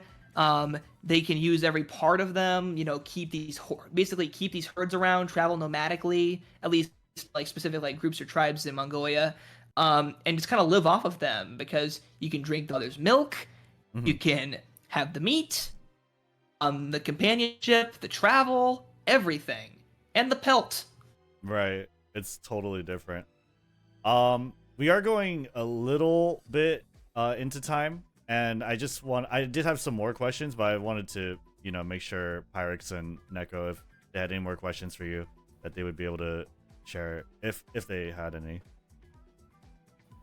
My DMs are always I don't- open. Oh, I'm sure I'll ask you, but not at the moment. Okay, cool. I know you want to ask him about the race you're attending, so go ahead. Honestly, yeah. Okay, I'm actually going to the Breeders' Cup Classic. First of all, I don't know, probably long shot. Are you planning to attend? Okay, so you're gonna go to the Breeders' Cup at Del Mar? Yeah, my very first horse race. Okay. Your very first horse race. You picked a good Yeah. one, my friend. So the Breeders' Cup Classic, I am gonna be there. Nice. And Hell yeah. so yeah, I was trying to hold myself together here, but every year my college volunteers at the Breeders' Cup. We move around the owners. So because of that, free ticket to the Breeders' Cup and a snazzy outfit, if I say so myself, in nice and purple. Although we do not get to keep it, damn it. We do get to keep the tie, I guess. But it's a relatively lax job, and we're usually only given 1 or 2 owners for a certain day. So I do have a lot of free time on my hands. So when I'm not managing, an owner, I'm watching the race. Nice. And eavesdropping on it. So you'll see me in a bright purple suit. Oh yeah. If you do see me. No, yeah, So, we should totally meet up. I don't know if you forward have to- the time or anything, but like I would love to meet up and I don't know, just watch the race. But I do have my seat, I guess, but I have no idea how that works. But yeah. Well, when it comes closer, like you can text me in private where you're sitting, and if I have a moment, I'll try and meet you there. Oh, yeah. Del Mar is a beautiful place, right next to the beach. I mean, it is a lovely racetrack. It's gonna be a bit cramped, I'll say that. But every single piece of that place, beautifully sculpted, tons of great artwork, photography, history. That Some sounds so pictures nice. of Seabiscuit. It does. It is very nice. I actually went there very, very recently for a prep for the Breeders' Cup called the Pacific Classic, which is run over the Breeders' Cup's distance, 1.25 miles. And the winner of the race, Fierceness, is one of the potential favorites for the race, depending on how certain things pan out. One thing is also for certain, you'll also get to see some Japanese horses come and try and invade us. Well, I think there's only one registered right now, right? It's the Forever Young. Or is there more? Well, for the Classic, yes. Oh, but that's yeah, just you're one right. race. You're right. Yeah. Because remember, the Breeders' Cup is the closest thing to the URA, because are you going for Friday and Saturday or just Saturday? I am only going Saturday. And actually, I'm curious. You keep mentioning it's similar to URA, and I get why you say that, but I'm wondering, because the URA is like kind of a fictional race, would it be more apt to say it's like closer to like Japan Cup of the United States, or maybe the Arima Kinen? I don't know. Or which one would be closer, in your opinion? For the Breeders' Cup Classic, in terms of like, the Arima Kinen doesn't really have an equivalent, because the Arima Kinen is the premier race. The Arima Kinen, also it's kind of feature of having people vote on who they want into the race. We don't do that here. But I guess in terms of calendar, it'd be like the Breeders' Cup Classic would be like our Japan Cup, or Breeders' Cup Turf. But the thing is that the Breeders' Cup encompasses so many categories. There's the Breeders' Cup Sprint, a mile, There's Classic, Dirt and Turf, Philly Mare, everything. Gotcha. And for me, well, first of all, I have a really quick question is, do you think I can record there? Like, or like IRL stream? Or is that like a no-go? Yeah, I mean, go for it, dude. Like, I mean, the only thing that there's no rules against live streaming that I can think of. You would just have to make sure not to be a public nuisance. Yeah. Yeah, well, I'm not gonna... To put it bluntly. Yeah, I'm not gonna Johnny Somalia up. And I'm not going in cosplay. I'm not going in cosplay, no. Why not? We were robbed. We're robbed, chat. Well, I could find some cosplayers. I actually have found American cosplayers at the racetrack before. And there's a one comment by Stella B. Still, who's like, imagine going to your first live horse race and having Sketchy himself spitting lore on it in his spare time. Quite literally, that is what happened to 2 Uma cosplayers when I went to Washington State. First time they went to a horse race, and they ran into me. For better or for worse, depending on who you are. But let me see if I can find the picture of it, because here we go. Tokai, Teio, and Iowa Scarlet. Oh, Scarlet. Oh, so cool. That's so cool. They were really nice. And just like you guys, they were very curious, had a lot of questions, and open to learning. and we're just really sweet people and people I want to keep in the horse racing industry. Oh yeah, yeah. No, I'm glad you're so receptive. Oh no, someone said bald new Somali. Oh. TM Bald New O is amazing. Wow. I'm glad you're so receptive of it. It's really cool. One question I had was my favorite horse for Breeders' Cup Classic, and admittedly, like the more I see it, the more I'm kind of like I'm not too sure. But what are your thoughts on my boy Journalism? Journalism is one of my favorite horses too. I wouldn't say. I'd say that there definitely. I wouldn't like. He would have a lot he'd have to do. Like he'd have to overcome a lot. I mean, he's gonna have to be facing his great rival, Sovereignty, who he's kind of been the Meisho Dodo to Sovereignty's TM up here, finishing second in 2 jewels of the Triple Crown wherever he goes, and beat older horses. But I mean, he has a great turn of foot. He still is very talented. He's still gonna get a piece of the pie, no matter what, in my opinion. And the fact that he is so game to participate so often in races, I think is very admirable and not something you see every day. I think that he might come back a better horse from because after the Pacific Classic, he'll be getting a longer break than he's used to. So he'll have a little time to kind of on the beach, metaphorically speaking. Actually, when I went to the Prix, when he won the Prix, I actually went to the backside and was able to basically skate around a little bit and get a nice picture of him in his stall. Oh, let's go! Whoa. That's so Oh, cool. yeah. So The star himself. I actually did not think he'd win the Prix. I watched that race from the roof, and I was screaming from the rooftops. I said some unsavory things in the moment, but they were appropriate, and I don't regret it. It was one of the best races I'd seen all year. Still not as good as Forever Young versus Romantic Warrior. Great race, such a great race. But Journalism, he's my heart. He's my favorite horse of this year. He's not the best, but he could be if he grows up. I think if he stays as a 4-year-old, he could have a vice grip on the whole division if he grows, even like his father did, Curlin. Hell yeah. Okay. I'm going to keep rooting for him then. That sounds good. I'm never giving up on him. I saw him win before he ran in the Kentucky Derby. I saw him run in one of the prep races, the San Felipe, and this was before he was a Grade 1 winner. And I placed a little money on him, and he was the only bet I won that day. Ever since March of this year, I've been following and loving this horse. Hell yeah. That's great.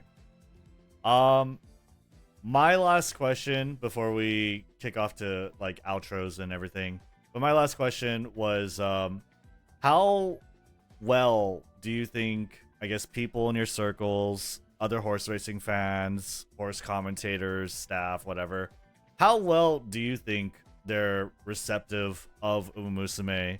And I guess, what do you think the likelihood is that I guess that America would maybe want a slice of the pie, or maybe give rights to side games to depict their horses, I guess? Oh, it has to start with convincing. However, I'm gonna make sure that it's a little easier. Quite literally, my college final project is gonna be studying horse racing games and their ability to turn people into real racing fans. And I'm going to be presenting those findings.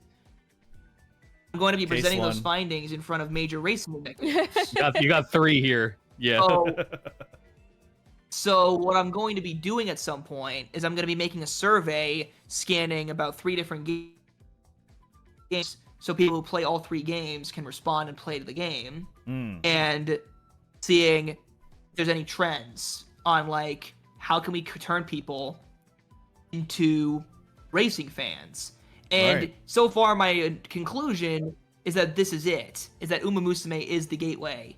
But I have to present those findings with research and stuff in front of people by December. Hell yeah. So it's very likely that I will call upon your help to share my survey and prove my point. Because if I can get like 1,000 people to fill out this survey somehow, that would be like a record potentially. And for anyone who watches or who cosplays Uma Musume, who lives in the Tucson, Arizona area, I could use your help, because if I get a few IRL cosplayers to show up on stage for my little presentation, I feel like that could be a knockout blow.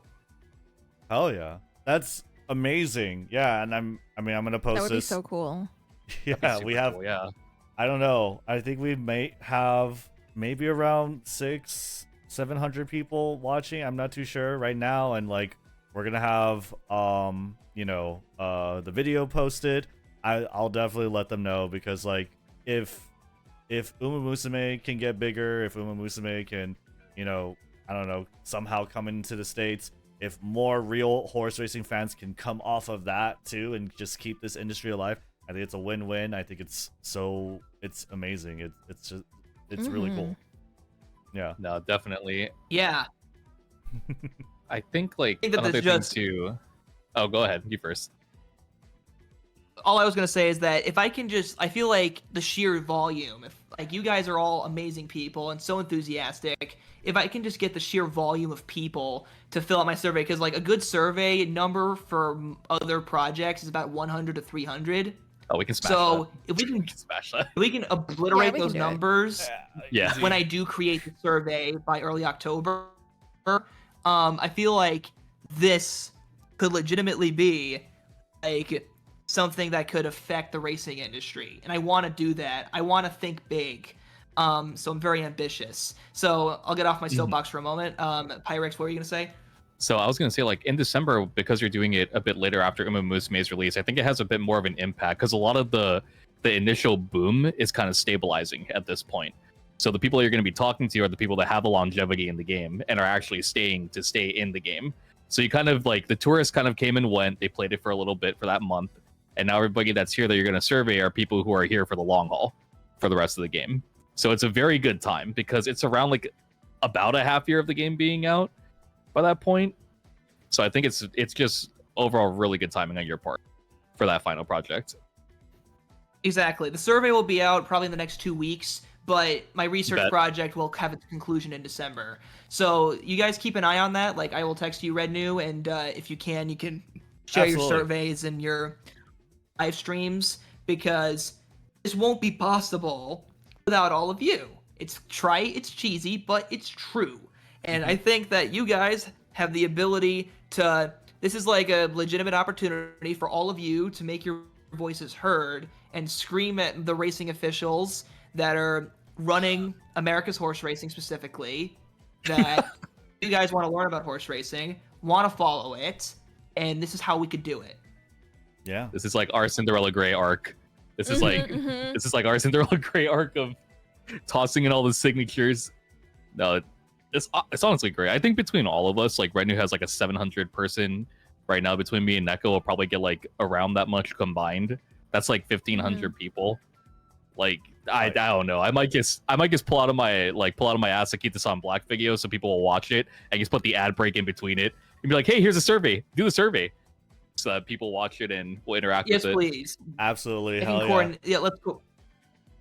This is Popular amazing. horse. Now, Ad Chat. break.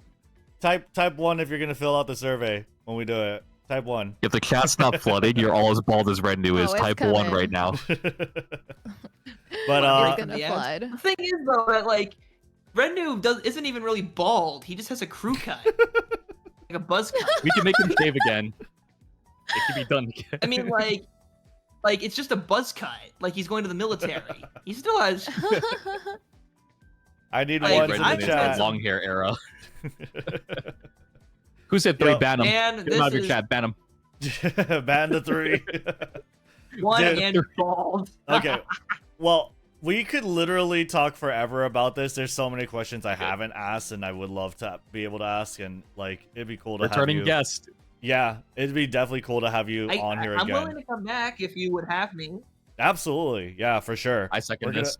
Yeah, I mean, it's just gonna be it's so much fun, and it's really cool to just see like Umamusume have a real impact on horse racing, and we get to kind of share in this real cool shared interest together. You know what I mean? So thank you so much, Nathan, for coming on the show last minute, and my co-host too, which like I want to do regularly these podcasts with, because it's also last minute on you guys. So thank you guys so much, Miss Nekopon. We planned it. We planned it enough ahead of time. Don't worry. Yeah. We had a couple days. We're Don't happy worry. to be here.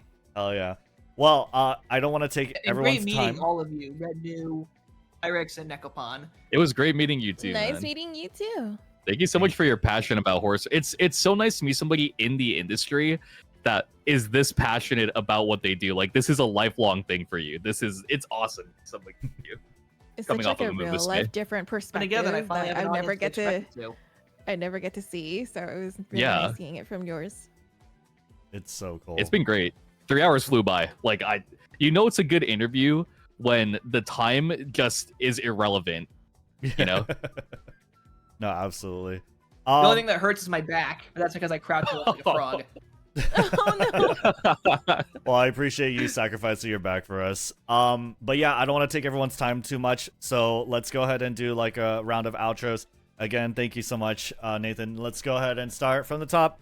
Neko, go ahead and let them know who you are and where they can find you. Yeah, thanks again for having me co-host a little bit here and having me on. And Nathan for being our lovely guest. I am on Twitter for my art mostly, but you can also find me streaming on Twitch as Miss Nekopon and on YouTube as Nekopon Gaming. Great. Hell yeah. And Pyrrhixz? All right, I just wanted to thank Rednu for putting this together, and for our lovely guest for kind of like bringing a lot of knowledge to the table and teaching us a whole lot. I also want everybody in the community to actually help on this this survey when it comes out. This is a really big opportunity that we don't necessarily come by every day to have our voices heard. So I'm depending on you guys when that comes out. You can find me on Pyrrhixz on all socials, on Twitter, on YouTube, on Twitch. My Twitch activity is dead, but you'll find me on YouTube uploading content. If you're ever interested about horse lore, I do upload once a week for a video covering the real life history of horses. Hell yeah. And Nathan, aka Sketchy, the horse guy. I'm Nathan, also known as SketchyTheHorseGuy. Thank you so much for Rednu for initiating this and being so enthusiastic to create this. It's impromptu, nothing actually aided in its charm and its genuineness. So thank you so much, Rednu, for creating it, for Pyrrhixz and Nekopon for being such lovely co-hosts. And thank you all of you for letting me talk to you about the sport I love more than anything. That's We great. can tell. The enthusiasm is amazing. It's so awesome. It's so good. Anyway, again, thank you everyone so much for coming on such short notice. My name is Rednu. You guys can like and sub. That would be very appreciative. Use code Mambo, 10% off gamer subs, !Mambo. Let me know if you guys want us to do this again. Let me know in the comments below. Leave a like and sub. And Say yes. Yeah, this is pretty much done with this episode. Thank you guys so much again. I'll end the call, and then yeah, thank you so much for being here. Thank you so much. right. Okay. All right. Well, goodbye. Have a good one. Take care. Have a good one, guys. Take it Bye. easy. Anyway, you can find links to their channels in the description below. Again, leave a like and sub, and I'll see you on the next one. Goodbye.